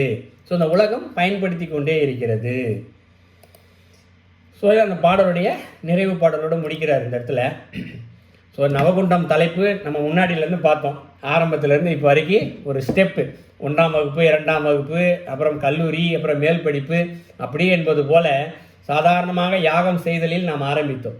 பக்தி மார்க்கத்தில் இந்த 4 மார்க்கங்கள் எப்படி எப்படி செய்தோம் என்பதை ஆரம்பித்து இறுதியில் பல கோடி யுகங்கள் அழியாத ஒரு உடம்பை பெறுவது வரைக்கும் நவகுண்டம் தலைப்பில் சொல்லியிருக்கிறாரு. அதனால தான் உங்களுக்கு சொன்னார், இந்த நவகுண்டம் தலைப்பை தவிர பெரிய இதை யாம் அறியோமே அப்படின்னு மிக மேலானதை யாம் அறியோமே அப்படின்னு சொன்னார் இல்லைங்களா, அதுக்கு காரணம் அதுதான். பல கோடி யோகங்கள் அழியாத ஒரு உடம்பை பெறணும்னா எவ்வளோ பெரிய சாதகம் செய்யணும். அந்த சாதகத்தை இந்த நவகுண்டம் சாதகத்தின் வழியாக, யாகத்தின் வழியாக செய்யலாம் அப்படின்ற சொல்லி நம்ம பேச்சை நிறைவு செய்வோம். இதில் ஏதானும் உங்களுக்கு கேள்விகளோ கருத்துக்களோ இருந்தால் சொல்லுங்கள்.